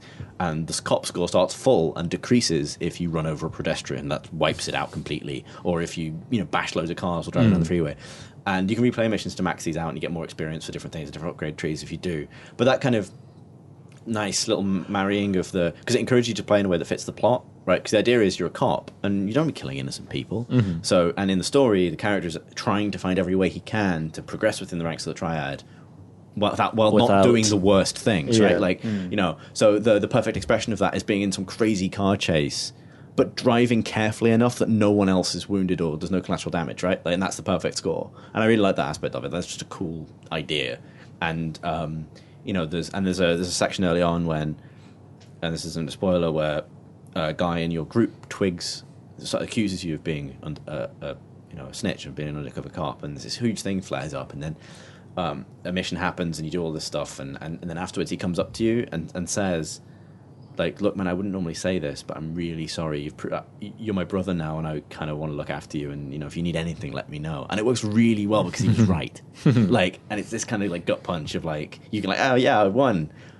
And I can kind of tell where that's going narratively in terms of choices and stuff, but like that's really well done. The main thing I wanted to praise it for is I think it fixes karaoke in real life. Okay, explain how. Karaoke doesn't need fixing. I normally agree with you. Right. But, okay, so there's a karaoke mini game. Like, it's a karaoke bar you can go to, and you click on the thing, and you can sing songs. And it's just like a kind of, you just move the stick to match, like, the pitch. So it's just kind of like a button matching mini game.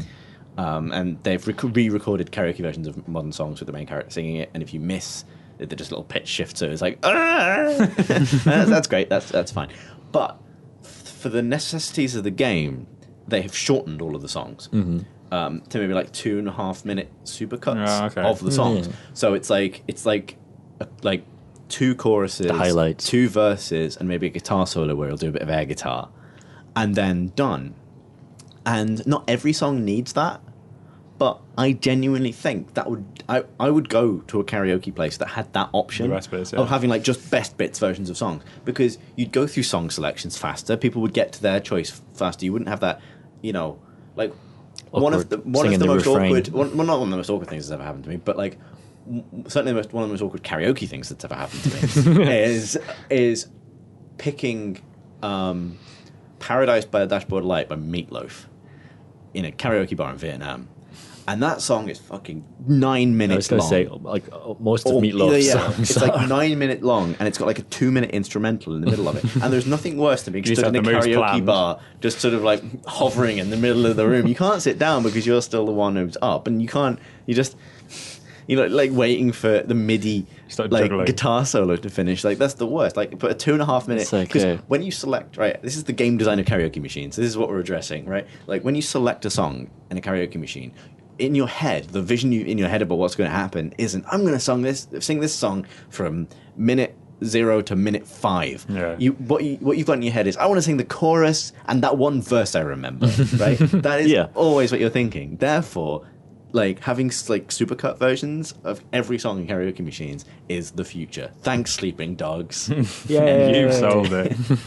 Yeah, I did John Farnham's "You're the Voice" recently, and that has like the last 2 minutes of that are just him repeating the refrain for the last bit. And at the end of it, you're like, I like that song, but I'm really bored now. Yeah, exactly. But wouldn't it be great to have the bits that you actually think about? I'm sold. Yeah. I'm sold. Let's start on karaoke bar with mini songs. That game might have got 74, but they've contributed more to my thinking about karaoke than maybe any video game I've ever played. And that's the important thing. Thanks, United Front Games. Well, it's hard to top that, really. Have I talked about Receiver on the podcast? No, you haven't. Hooray! I haven't played that game in 2 weeks, but when I did play it, I played it for a long time. You did. So, tell us about Receiver.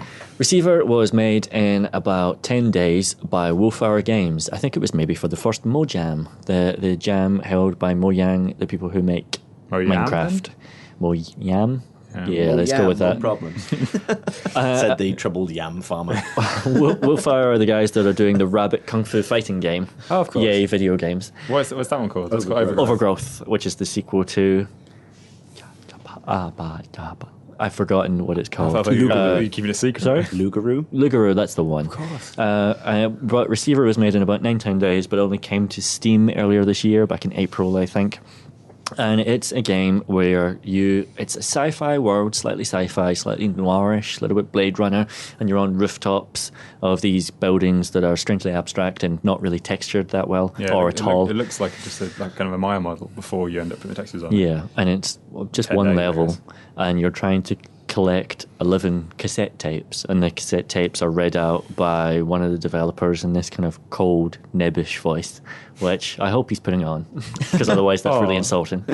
And if they that's tell the only person you accidentally insult in this podcast, that'll actually be a record for your appearances.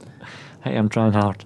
And they tell this story of this science fiction world where there has been a mind kill event and most of the consciousness of people in this world have been destroyed, but you're one of the people that's immune to this. And there are these machines on the roof, static turrets which spin around, and when they spot you, lock onto you and try to shoot you, and hover drones which race towards you, and if they get close enough, shock you and kill you. You're really fragile. But what's most interesting about it is the guns. So when you start a life in this game, and you'll die a lot, it's kind of roguelike-ish. When you start a game, you have a random weapon, and there's 3, a random number of bullets, a random kind of combination of how many bullets are in your pocket, how many clips you've got, how many bullets are in those, magazines rather than clips, and how many are in the actual gun already. And sometimes you've got a flashlight, and sometimes you don't. And as you go about the world collecting cassette tapes and fighting these machines, you're also trying to conserve ammo, find new bullets and stuff like that. But to reload one of these guns, you don't just press R, because each independent part of the weapon is simulated. So in order to reload your weapon, well, say you've just had a fight and you've destroyed the robot and you want to check how many bullets are in your gun. And you pull back the chamber by holding down T and then pressing E, and you look in the chamber and there's a bullet in there, and then you press Q. I'm going to forget and get some of these wrong. Some buttons. Press Q to remove, and you look at the magazine and there's no bullets inside it. So you press tilde to put away your gun, and you press Z to start putting the bullets that you've collected that are in your pocket into the magazine, and then you press tilde again, and then you press Z to put the magazine back inside, and then you press T to load the chamber, and a bullet springs out because you forgot that when you checked earlier there was already a bullet in the chamber, and that bullet just springs out and it flows off a set of stairs, and you have to go get it and collect it, put it back in your pocket. Wait, for I'm going later. to shoot you in a minute. And so that system is great for a number of reasons.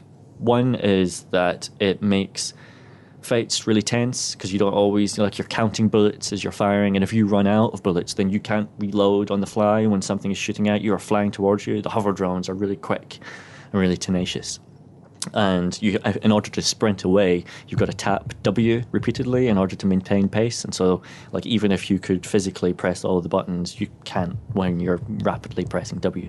So you run away, and then you have to do all this, and you're panicked because the hover drone might come around the corner at any moment, and it kind of becomes this sort of trembling hand simulator where you can't remember the button, and you pull out the clip and you put away the gun, and then you're trying to put the bullets inside it, but you press the wrong button and you just drop the clip on the ground, and crap, and then you get it done. And that there's a sense of, because each action is actually done with a button press, it feels like that's busy work. It's kind of more realistic, but realism in its own for its own sake isn't actually more interesting, and it's just busy work. You're kind of reloading, which you can normally do in a single button, but this time you have to do it with 8 buttons. Why is that cool? But it makes it purposeful every time you do something. And if you've ever watched a movie, you'll have seen a moment in an action film or something like that where the hero has his back against the wall, and he's about to go around the corner to face the bad guys or whatever, and he might not make it, and he pulls back on the chamber of his gun and steals his breath and goes and does it. And it has that kind of cool moment of being able to pull back the chamber and go with real, come on, motherfucker. Shit gets real, basically. Yes. And it's a shit get real simulator. You take all that stuff in unison of this very cold, clinical, strange sci-fi world, and the nebbish tapes and the creepiness of them, of just finding this kind of old monologue information in cassette tapes, that's strange and old-fashioned, and the kind of constant night, and it's slightly Blade Runner-esque, and the guns, and it feels like it's you reload with Q, E, R, T, Z, tilde, and H, and it feels like there should be a J button to take a long drag on a cigarette. These buttons become tools of roleplay rather than just controls or something that helps with realism. And the other thing is that as well as your guns being simulated fully, the enemies you're fighting are as well. So for example, you round a corner and there's a turret and it goes beep, beep as it sees you, and you dash back around the corner, and then you pop out, you take a couple of shots at it and you pop back, and you know that you hit it, but it's not been destroyed. But you might have damaged it in some way. You might have shot the ammo pack so that it can no longer fire back. You might have shot its camera so that it can no longer see you, and it will just spin even as you stand in front of it. Or if you shot the ammo pack and it can't fire back, it will still track you and go beep beep beep, beep, as you move around, but it can't fire back.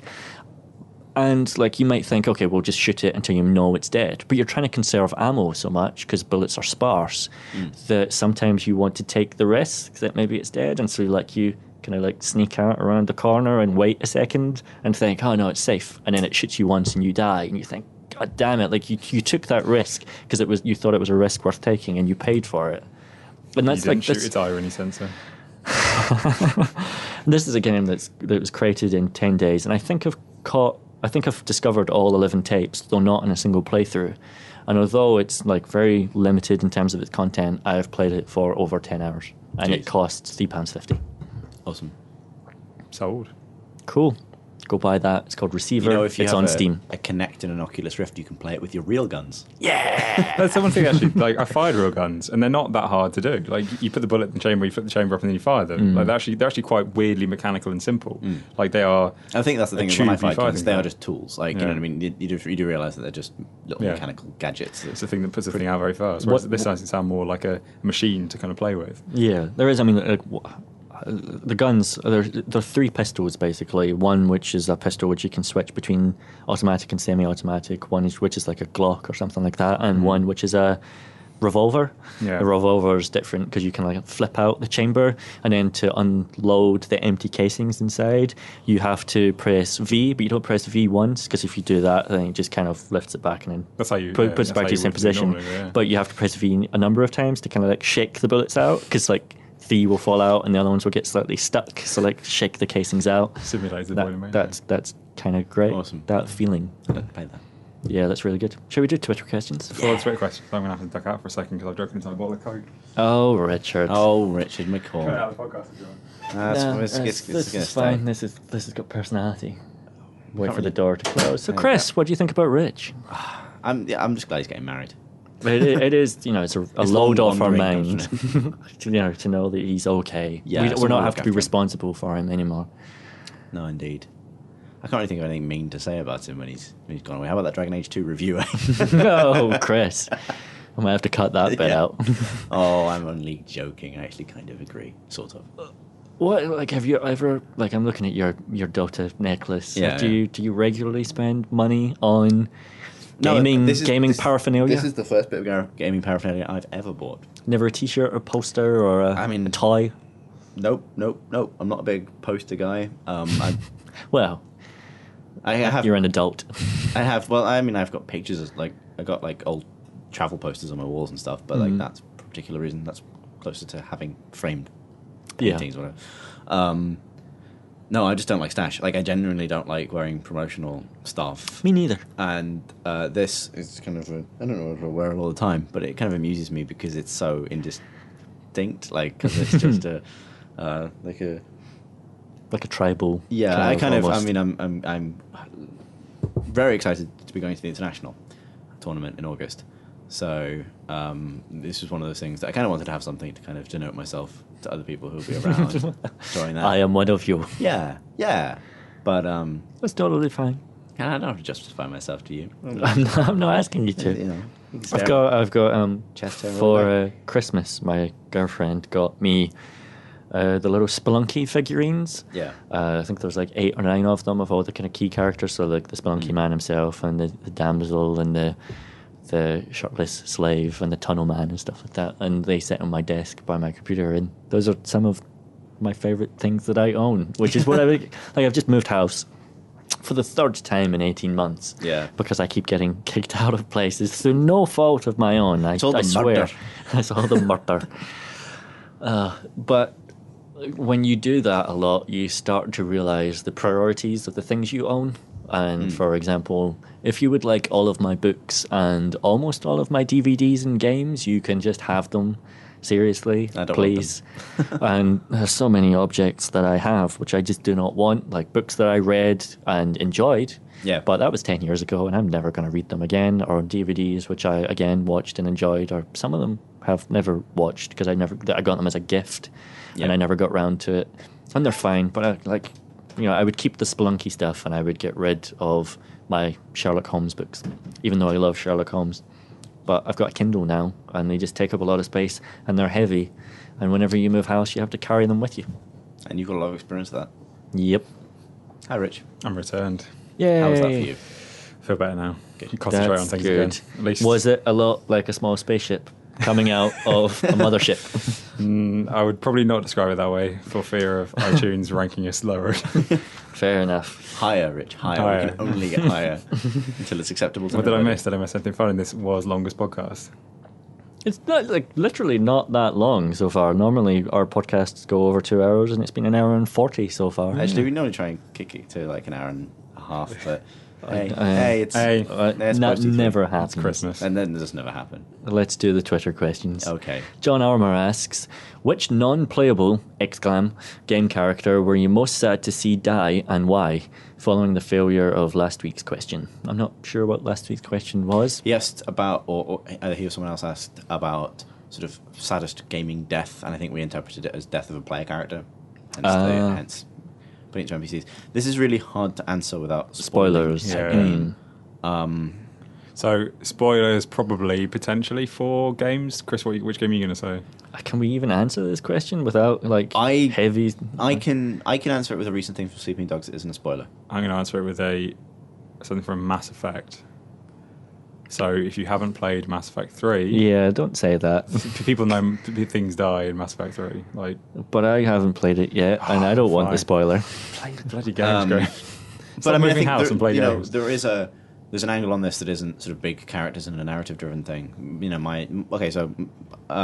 the other day I explained earlier about the cop score system in Sleeping Dogs, and I've been trying really hard to kind of max that out wherever I can. And I was in a car chase, and I spammed my truck off the road and ploughed into this alleyway. It's a broad Hong Kong alleyway, sort of curving sort of gently off to the left ahead of me, completely empty, no one around. And so I sort of hammer the gas and kind of shooting along and feel like kind of a boss because I've just done a drift into this alleyway and I've completely lost the police who are chasing me. And I pound around this corner and I just see for a fraction of a second a little guy in a blue tracksuit just jogging around the corner, and I just smacked into him. I'm having a nice jog. God knows how fast I was going.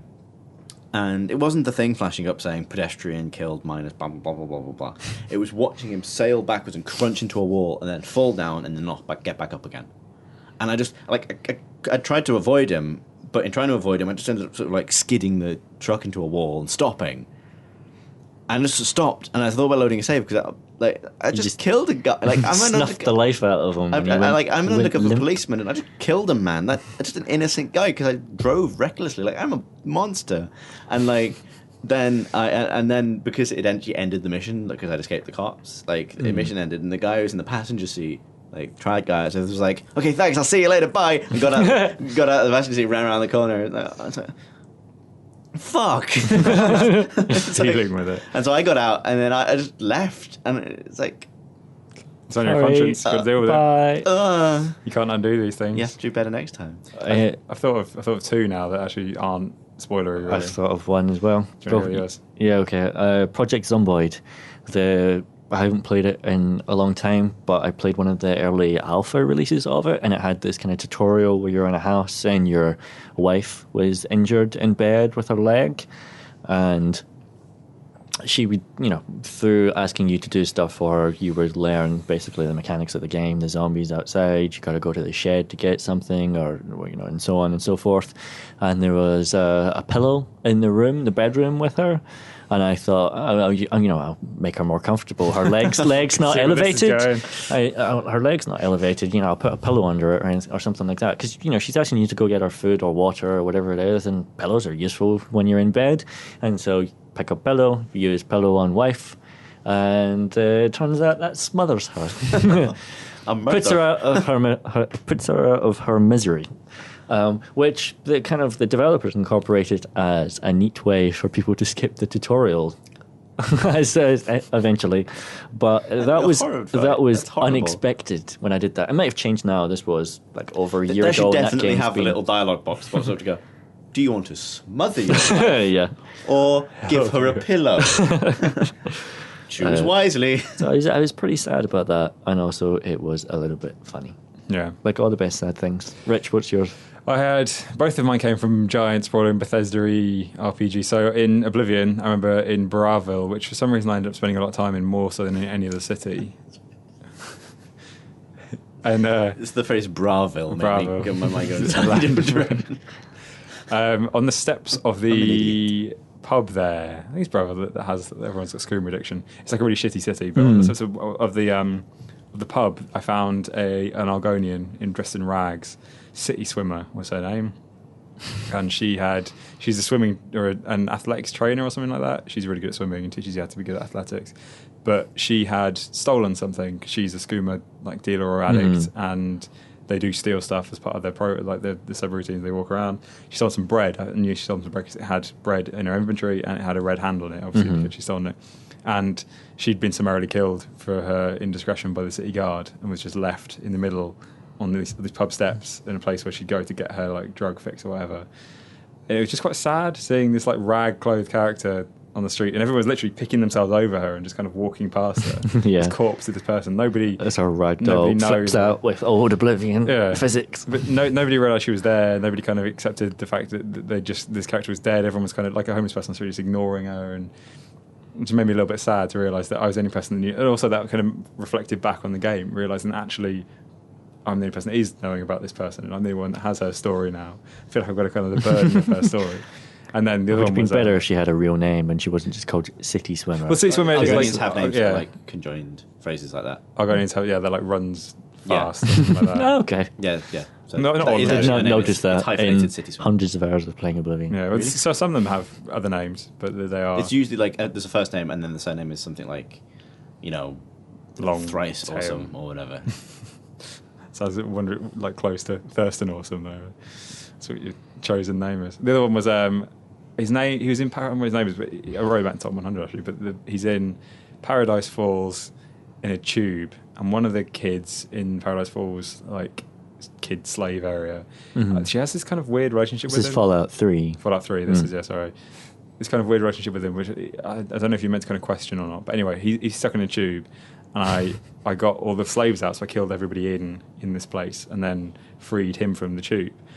And as I'd spent all my ammo and all my time killing everyone in Paradise Falls, it was quite tough because at that point it wasn't that far in the game. He went thanks and then ran away. And as he ran away, like just kind of the Yow guys, the black bears, the mutated black bears that are on the wilderness, I just sort of rise up against the horizon, just swat him, and he just went flying again. This ragdoll went flying out the way. It's like, oh, all right. So I've done all of that, like fought all the way through that and released this guy. Like I had to use like a lockpick to get the combination out as well, so I was using valuable resources. So I decided I'd walk him to where he needed to go and kill everything en route. And then kill everything en route ends up being from Paradise Falls in kind of the midwest of the map, all the way to Megaton in like the bottom right of the map. And that's a long walk. And it also takes you through Deathclaw territory. I think you go straight through Old Olney, maybe not Old Olney, but something like that, like a Deathclaw land. And none of my weapons were doing any damage to anything that attacked him. And he would immediately, the minute he saw anything, go, oh, I gotta get you, and run towards his fist out. So I was protecting him from not only the wilderness, which is pretty wild in Fallout 3, but himself. Wilderness, more like. Exactly. But himself, who was an idiot. And I tried to give him a gun and he wouldn't equip it. So I ended up... So I tried to give him a gun and he reacted badly to me pickpocketing him. So and then he tried to fight me instead. Basically, he was a prick. I don't know why I let him shoot. And then I ended up taking him, like the alien blaster that you can find. Yeah. The really good alien blaster. I used all my ammo in that, getting him home. Got him all the way to Megaton.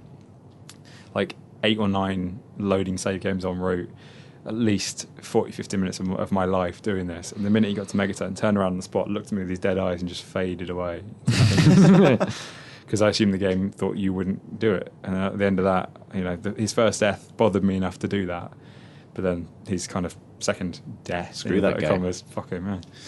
It did affect me in the same way. You are affected. Yeah, it's 3 good answers, I think. Yeah. Thanks, Graham.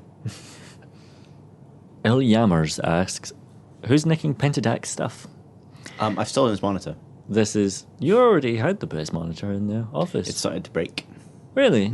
Yeah, it takes 10 minutes to switch on in the morning. Wow, that is The broken. hamster's tired in the back of it. Yeah. Should say Pentadact is Tom Francis, PC Gamer's lovely section editor, who's been with the magazine for 10-ish years, almost 10, 9 years probably, but more than that, is leaving us because he released Gunpoint, that game that we've talked about an awful lot over the last 3 years. And indeed, on the last podcast when he was on it. Well, he will be around. I was in America. Yeah. He's gone now. He's left. But he'll still be doing stuff for us, and if we steal his stuff, maybe he'll come and kill us. Yeah, I have to pay him out of our freelance budget now if we wanted to write for us. Before it was, sort of free. Well, I have to pay him his salary. I haven't taken anything off his desk. I'm planning on maintaining it as a kind of shrine. There is still a I was small... just thinking of taking his desk. Because at the moment I sit on a slightly separate road to everyone else. And That's what I actually thought. I might move around. Yeah. So I can actually see everybody. Yeah, you should do that. Although, one thing we should, I don't know, keep forever or find a home for, because it's a bit weird, is the fully jointed Tom Francis paper Did he not doll. take that with him? No, it's still in the window. You can see it as you walk past into the office. I don't know why, but we did a competition once where we asked people to build Tom replicas. And so we've got a lot of them in the office. As well, isn't it? Yeah, there's a like a robot small- which has his face, Yeah. and there was someone who did, you could give the Lego website a picture and it would send it back to you as like a 2D thing built out of Lego. So someone did that with Tom's face. He's got in his house still. Got a lot Well of done, Tom's readers. We've got a lot of Toms. It's comforting at times like this. Yeah, to now know. that he's gone. We'll always have another Tom. Mount him. And the Talk Lego to him. one can't make games. Parry asks, do you do work experience? Not personally, because I already have a job. We do, yeah. We do week-long normally, sometimes very occasionally 2-week things, where if you want to come into the office for a week and see how we work and write a couple of things and get some feedback on your stuff, then the person to email is Richard McCormick. Hello. Richard. Legal disclaimer. McCormick. Richard.McCormick@futurenet.com. That's McCormick, not McCormack, and I'm Richard, not Rich. But legal disclaimer, you have to be over 18, and you have to be able to put yourself up in Bath for a week. And also, you should send me a writing sample as well. Yep, do that, and maybe we'll have you in. Mm-hmm. Cool. George asks, what do you think the next step for the makers of the Oculus Rift is after it's released? Dance in their giant money pit, like Scrooge McDuck. Holodeck. Yeah. Yeah. Yeah. Yeah. Surely, the next step, and they should be doing this now, I'm sure they are, is Graham's partnering with games developers in order to help them make games for it. Yeah. Most hardware manufacturers, when they make fundamental things like Intel with processors and graphics cards and so forth, work with games developers and to help them Send get the people most around. out of the hardware. And Oculus Rift is definitely that kind of thing. I think the question is more of what kind of cool future tech. Like a full body thing, I think. Like Graham's idea of the cockpit, I think would be nice. Yeah. Oculus Rift branded A cockpits. spaceship, that's what we need to build next. Yeah. A full spaceship to sit in. Yes. Alex Fence, who is Alex Fence's switch gendered Name relative change. comparison. See what you're trying to do here, but maybe. What's your opinion on role-playing in online games besides MMOs? I love role-playing in Rising Storm. Help, I hate war. That would be my role playing in Rising Storm. That's pretty much what they say inside the game. So, I was thinking about this.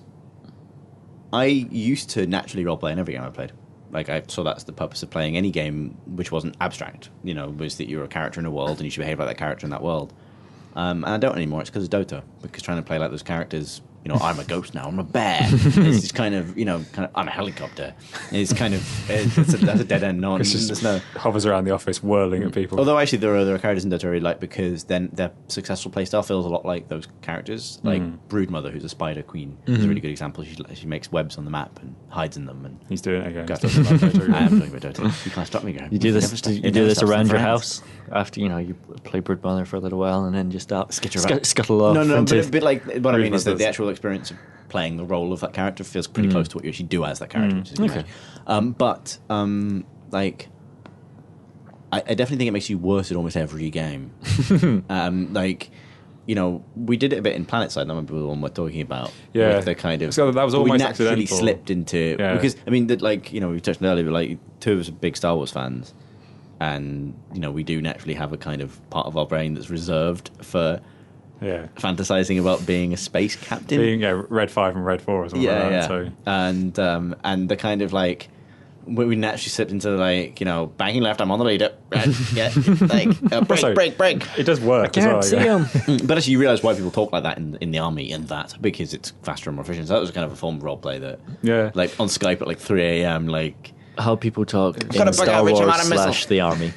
But the thing is that one of our amazing PlanetSide outfit leaders, I think, is in the army. I think he is. Yeah. And he came, like we were doing a big operation. I think I can't talk about this podcast before, but he came. We did, I think, talk about it. Yeah, he was doing a big operation, and he came across the channels, across all these different squad channels, with like these very military sounding things. And me and Chris were going, "Oh, this is like being in the army." And then he's in the army. It's how he talks in his job. Yeah. Well, it was because the way the Mumble server set up, every squad has its own channel just for the 10 people who are in the squad. But then there's the command channel, which can occasionally broadcast. It's all of the squad leaders. And then occasionally they'll press the button to broadcast to everybody. Yeah. And you get these kind of like, okay, we've locked it down, lads. We're just formalising the plan for the next thing. You know, take 5 minutes. Good work so far. We'll see you in the next one. Command out. And then and you're like, yay! It's definitely a lot easier to roleplay when you buy into it. I mean, I've never really heard of anyone doing it in games like Rising Storm, particularly when it's not like a kind of a large, persistent thing. You're in a server and then you finish a server and then you go to a new server. Like, I wonder if I know Evan does a bit of that on Armour 2. But then Armour is kind of more open world, more realistic. And that is more of an operation. I wonder if you get the same people on. Actually, I used to role play in Jedi Academy games and Jedi Knight 2. Oh yeah, I used to do that with bowing before bouts. No, but I was actually members of role playing communities as well, just listening to chat rooms. I think there's very, very rarely in online games do I do role play in the sense of a performance for the sake of other people around me. But I do like games like I was talking about Receiver before that give you the kind of tools of role play which help you feel like you are the part that your character is playing inside the game. Rising Storm and Red Orchestra is very good at that in terms of when bullets are pinging around you and the screen starts to get desaturated and your hands shake and having to breathe in between shots as the sniper rifle, or holding your breath rather, or when you speak in an English voice so you can understand you, but your opponent is always speaking in the actual language they would speak, so you get this kind of cultural alienation. And if you get shot, then your character shouts out some damning thing about Fritz or about missing their mother and stuff like that. And there's like all these little things which go into making you feel more like the part that you're playing. Yeah. And so that's not technically role play. It's not something I'm contributing to, but I do like when developers give you those tools and think about how the mechanics of their game make you feel. There's the thing about like Resident Evil kind of tank controls as well. The two ways seem to be mechanically of making you feel more invested is by weakening you and making you vulnerable by mechanics somehow, or by making you feel really cool, like me and Chris did when we were flying the things. It's an easy way to feel cool and to make yourself, and that then it's easy to kind of fall into that trap and become cool. Is a very qualitative word that's dependent very heavily on context. Yeah, but I agree. I think no one was looking when we were doing it. It was fine. Philippa War, PC gamer, freelancer, and master of GIFs. GIFs, isn't it? Technically, it's GIFs. No one agrees with this that is a guy. GIF zone. I know he invented them. No one agrees with the guy that invented them. What's the most damaging obsession you've ever had with a video game? Have you met Chris? Look, this is only enhanced me. He said, nestling the Dota logo in his chest hair. Rich? StarCraft, there was a point when I was probably blowing off social plans to go home and play it or watch tournaments on the weekends, that kind of thing. Would you say it was damaging though? No, because I really enjoyed it, and it wasn't like I was. It was probably things I didn't want to do anyway. It was, this question might be scurried by the word damaging. Yeah. My answer. I have an answer. There's nothing wrong with our obsessions. Our obsessions are fine. Yeah. Get out! Don't look at me! In his spaceship model in his bedroom with his Oculus Rift on. I learned it from you. Okay. I actually have an answer for this, but it's not Dota. It's Mass Effect. Actually, I could probably and this is something I've been thinking about for a long, long time.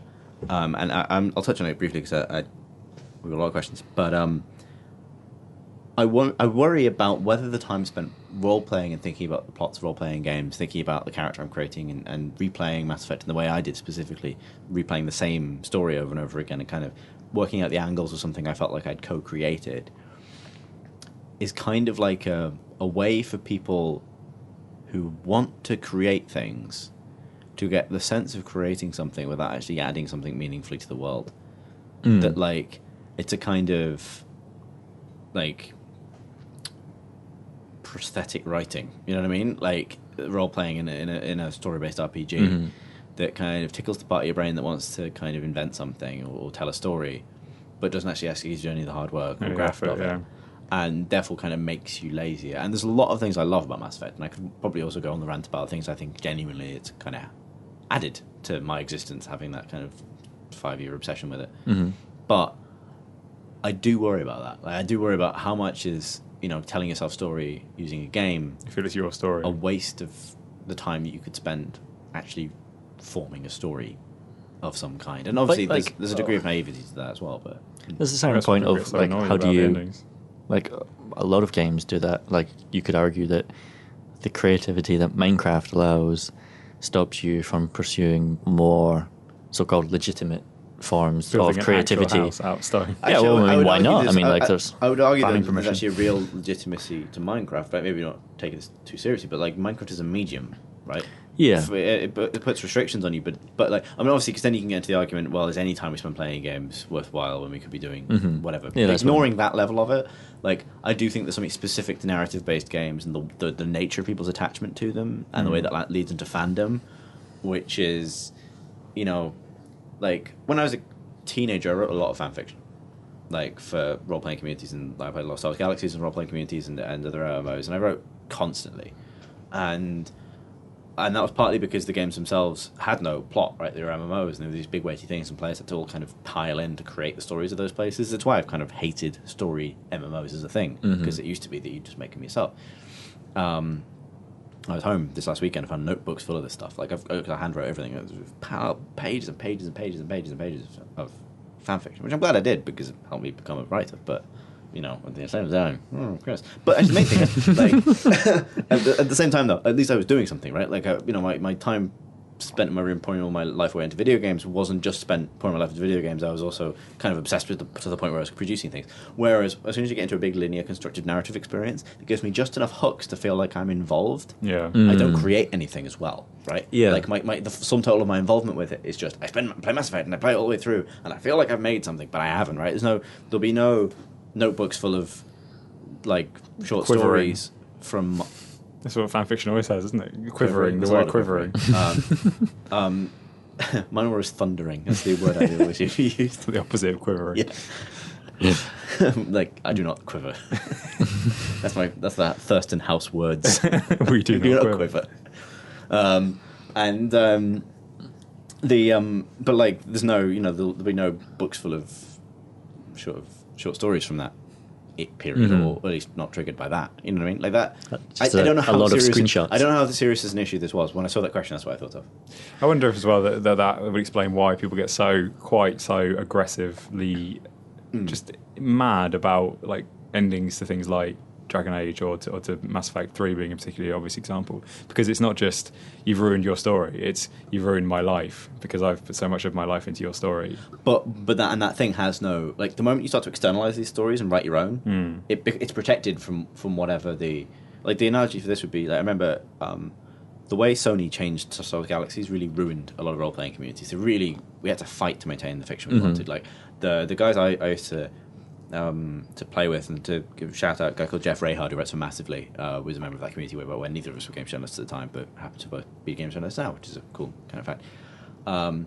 We were in the same group, and the thing that kind of defined that group was like loving the original trilogy more than the prequels, preferring the kind of criminal underworld side of Star Wars to the Jedi and Sith stuff. So, it was really, really grounded. But the way the game was changing meant that Jedi were super important, and the Jedi had to be everywhere, and everyone had to be a Jedi, and it wrecked the story we were telling ourselves, right? Because we were telling ourselves a Star Wars story that was set as the game was in an era where that wasn't around. And it felt like this huge imposition on something that we'd created externally to the game, that, like, we'd come along and we'd made this thing that enhanced the game, at least for us, and hopefully a few people who encountered it. We created cities and stuff, and we'd invade Mos Eisley and have a cantina fight and all the rest of it. And then the moment the game changed that prevented us from doing that, or subtly altered the rules or the tone of that world, it felt like this vast, like, how dare you, because you've threatened something I've genuinely made that I can point to external to the game itself. Look at our forum full of stories about this. Look at the stuff that you're eating away at. When, in a different case, BioWare end Mass Effect in a way that people aren't happy with because of the fiction that's in their head, there's no external reference most of the time, unless someone's actually written it down, that they can point to and say, you're damaging this. You're kind of powerless, your hands are tied, which is why I think people get so angry, but it's also why it's pointless to get angry, because you entered into a one-sided relationship with this thing. You knew that this is always a chance, right? Like, I used to walk to work in my old job before I did this, and like one of the things I would semi-regularly daydream about was how the hell they're going to end Mass Effect. Like, and I just thought about it. Like, it was just, your brain ticks over and you think about things. I was thinking about things I wanted to happen. Like, I knew I wanted it to be a big kind of fuck you, all the ships exiting hyperspace at once sequence, and there is, so that was great.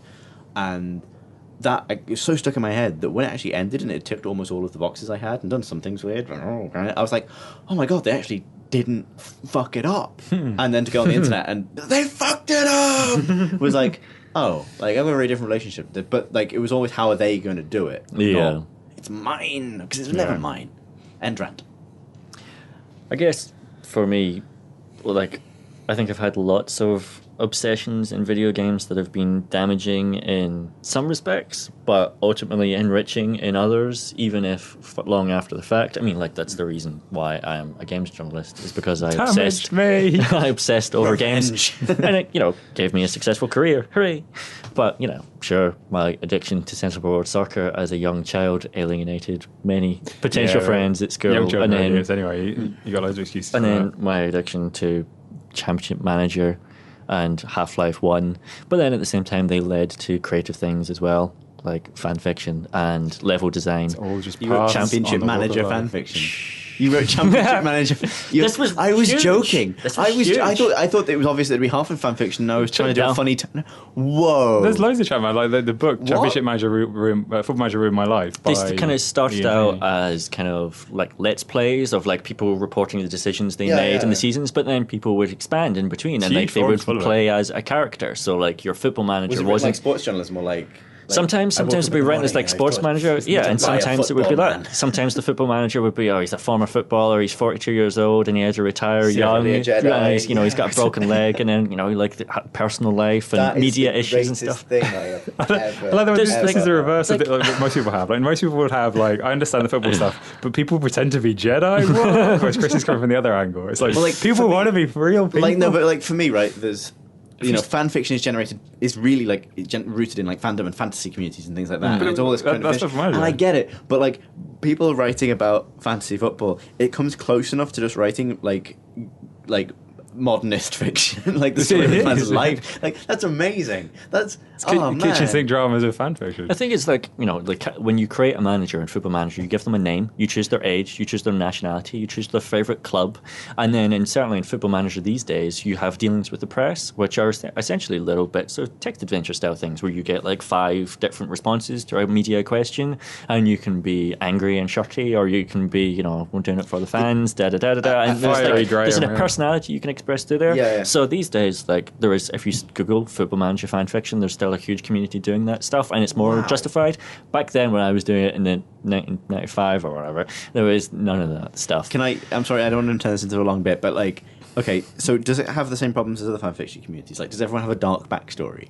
Or like a hidden tragic past? Not everyone, no. There was a little. little bit of that. Like I said, like, this guy was a former footballer, Yeah, it's a but he lot had of to tragic retire. stuff. He had to retire as a footballer young because of either like a bad injury or a drug problem or whatever. Oh, but man, now he's that's like so playing cool. redemption, and he's like managing this really crappy lower league team because he's trying to get his life back on track. Because you can start with any team to manage. A lot of people will start with the A shit really team. bad team, So- and then try and build them up and get them to win everything in the world. It's That like is- hero's journey. It's like, So there would also be things like, you start off with a shit team and you're a Liverpool fan and you get a job at the end of it at Man United, but you really want the job because it's a really good step up for your career, but you hate Man United and you've always been a Liverpool fan, like which one do you do?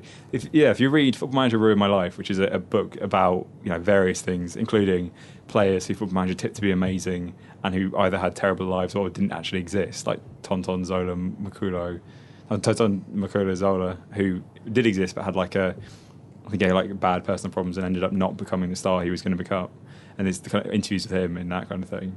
But the it's weight also- of expectations placed Yeah. upon 19-year-old But it's people also around got the fan world fiction because section. Football Manager said that they were really That's good. And actually brilliant. I'm genuinely delighted that this exists. Actually, there's kind of a level between fan fiction as well, because a lot of the time in fan fiction you are just spooling off and doing your own story, whereas this will be it's Let's Plays in a way that you talk about the year that happened. So the example that he has, his one, he does 8 years in charge of someone, I can't remember who, but every year Rangers wins the Scottish Premiership.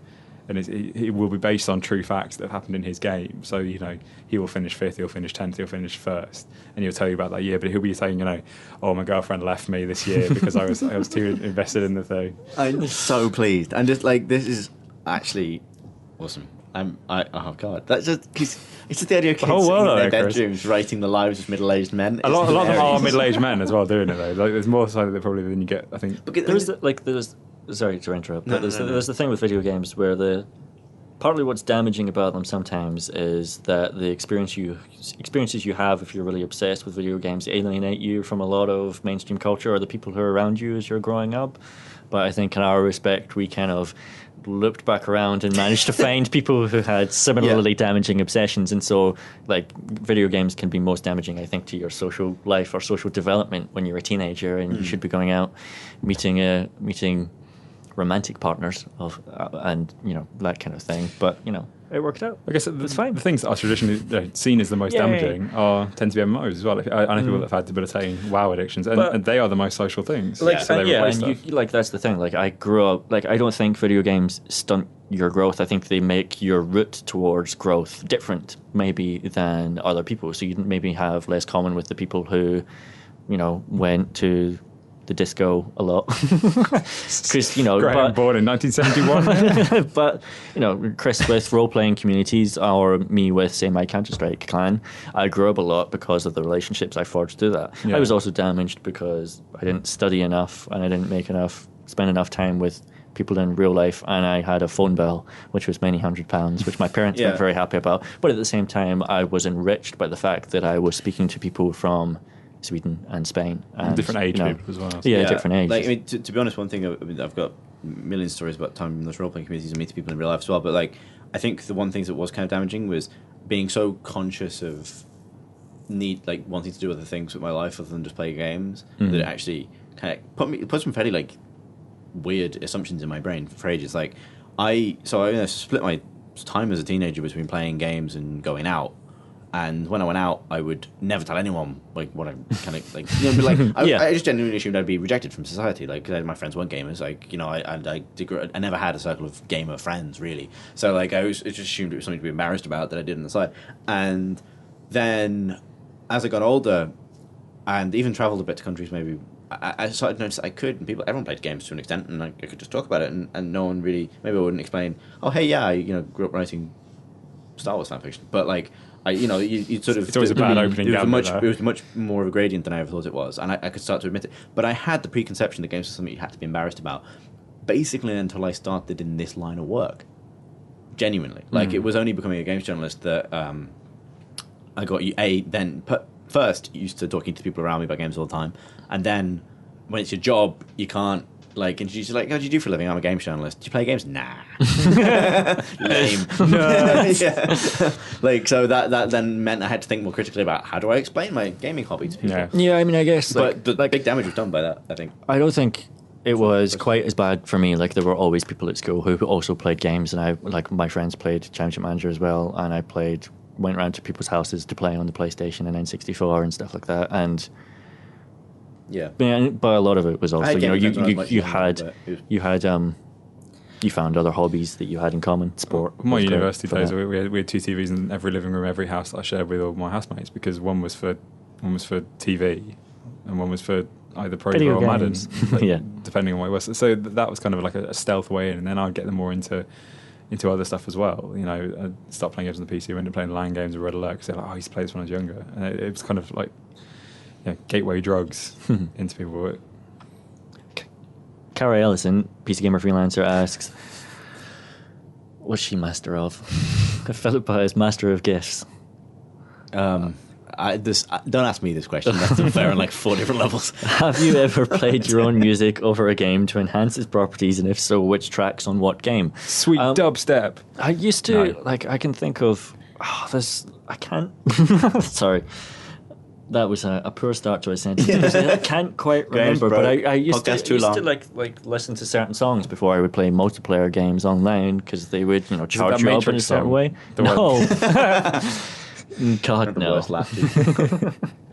But I mean, like, there were certainly lots of songs which I associate with games. Like, I listened to Fantagram an awful lot when playing Minecraft a couple of years ago, and now, and like, I would, fraps things I was doing in Minecraft, and whenever I'd watch back those videos I'd recorded, they would all have Fantagram playing over the top of them, and so I can't hear those songs now without remembering building a castle in Minecraft. Yeah, I can't. So that's sort of association. I but can't then listen that's to slightly early Bruce different Springsteen from. without thinking about Elwyn Forest from World of Warcraft. But the one I was going to say is I used to play a lot of good Battlefield 3 Gunmaster mode, the kind of deathmatch thing, while listening to Christina Aguilera. To enhance, Candy Man. how did that enhance Battlefield? For me, I like playing shooters while listening to like school disco circa 2002 era pop. That's the kind of like the nexus of got a Twitch type. skill for me. That does sound fun. Yeah. The only one I've done it with, actually, I tend to, like, even in StarCraft, which I play a lot of, like, I don't like having music on top of that. I will usually play Crusader Kings 2, when I've been doing the diary for it recently. I played a few albums over that. So, like, whenever I hear, it works both ways. Whenever I play Crusader Kings now, and whenever I listen to the album, I can see a bit. A band called La Dispute and another one, Modern Life is War albums. They're both now kind of hardcore mixed with weird European-y Game of Thrones strategy and occasional barks from the game itself, where an old man has died or something like that, which is a weird combination. Yeah, that's essentially basically exactly how it sounds when someone in council dies and you have to get like, fixed it. It's like you did the sound effects for it. But yeah, most times I prefer not to, because I prefer not to listen to the music. Alex Dunn asks, need a good horror game? Any suggestions? What was that one? The top downy one that was all like The Woods. the woods, the forest. It's called Forest. Is that top No, down? it's not Isn't top the down. forest first person? Forest first person. Yeah, as well, I it's know the green that. light one. I think we had a similar question to this on the podcast recently. It was like Resident Evil but top down, and Tom I'll played look it up and put it in the show notes. Don't beat yourself up. Punch. There's lots of games which are like top-down zombie things. But So. this one was legitimately scary. Well, it's supposed to be scary because it was. Apparently, Oh yeah, I remember. I seen the video of it now, I but seen the I video. also don't remember. It's not Cabin in the Woods. It's The not wood. What forest name. with the view? Forest with a View. Oh, That game that we're talking about. We'll put it in the show notes. put it in the show Sorry. notes. Yeah, sorry. Also, you should play. Slender the Arrival, maybe. Yeah, potentially. Luke Herbert asks. Sorry, that was a terrible answer to a decent question. We're very bad. There at will this. be some in the show notes. Luke Herbert asks, if there was a PC game equivalent of Super Smash Brothers, what characters would you like to see in it? GLaDOS. Yeah. Tally. What? Love him. Yeah, she's great. A Why do you sim, marry Tally? Well, a sim from The Sims. I'd like to punch Just it a and make it regular go person. like, That's the sim. Hadabada fladababa. One of those robots from Portal, maybe. I had to pick two Portal ones. That's dumb. I can't do that. There's so many PC gaming characters I would want to see in it, which their powers would translate in interesting JC ways Denton in to. it. Jason Denton is a good choice. And then he pulls out a bomb and goes, "A bomb!" and throws it. What a shame. That would be awesome. Yeah.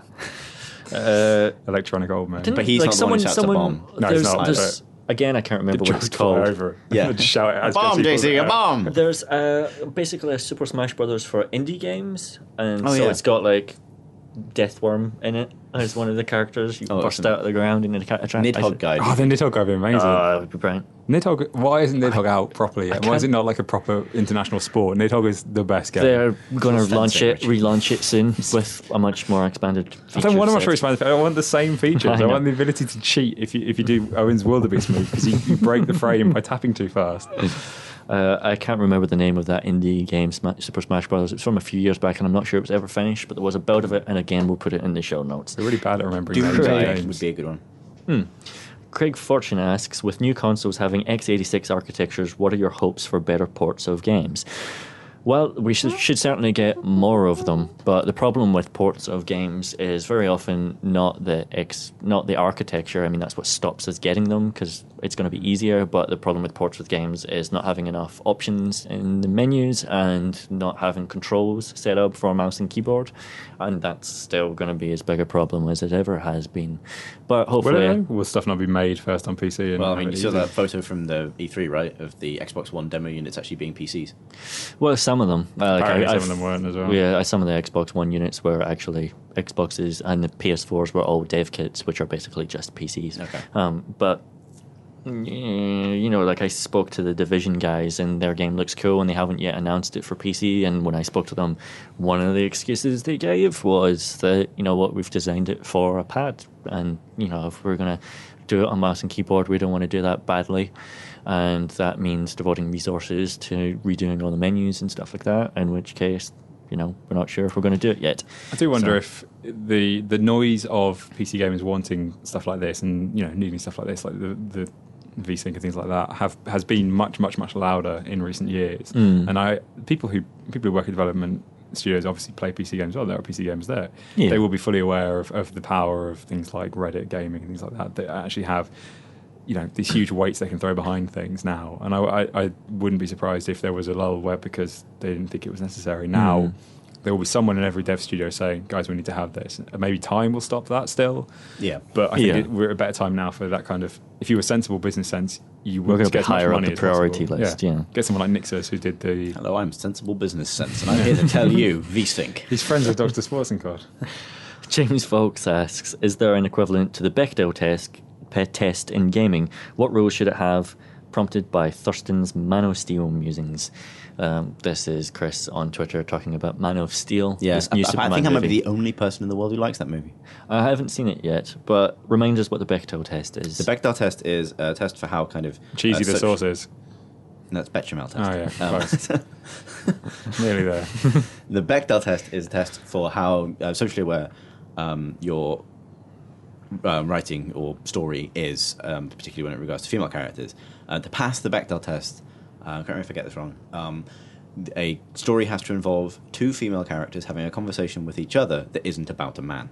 Yes. And it's amazing how few things pass this test. Like the average superhero movie might have 4 female characters in it, but most of them are going to be those characters talking to the male main character or talking to each other about the male main character. Isn't he great? Isn't he dreamy, etc., etc. It's the number of films where the female characters don't talk to each other at all Yeah. at any point. And It's all there's about a- these male friends hanging out, and then their sister/mother/girlfriend. And then there's, people praised, rightly, Iron Man 3 earlier in the year for passing the Bechdel test. And it has a scene where 2 female characters talk about science and the problems of being a scientist for a bit. And it has nothing to do with Iron Man, it's nothing to do with the, there's also something to do with the story, but it's, so it exists on its own. And while Man of Steel doesn't pass it, as far as I can tell, it does rethink Lois Lane in a way that's really cool, which is why I was talking about on Twitter. Its take on that female character who's traditionally a kind of sidekick who has no information. Is he Clark Kent? Who's this Clark Kent? All that stuff becomes this. Someone just came to lock the door to the podcast studio, making this the longest episode. You must talk.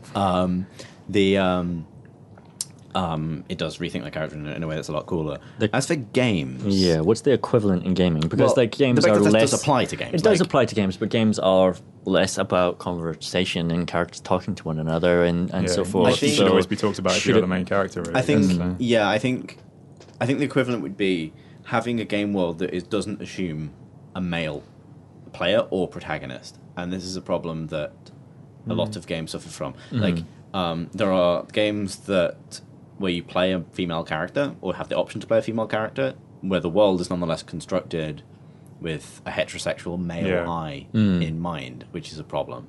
But I guess the problem is as well, like old Tomb Raider would be the example of that. yeah. But I don't think there's anything particularly wrong with having a male character as a central. If you want to have a character that is a character, like a main character that you are defining as, this is the character we want to build. The character, basically, I'm trying to say.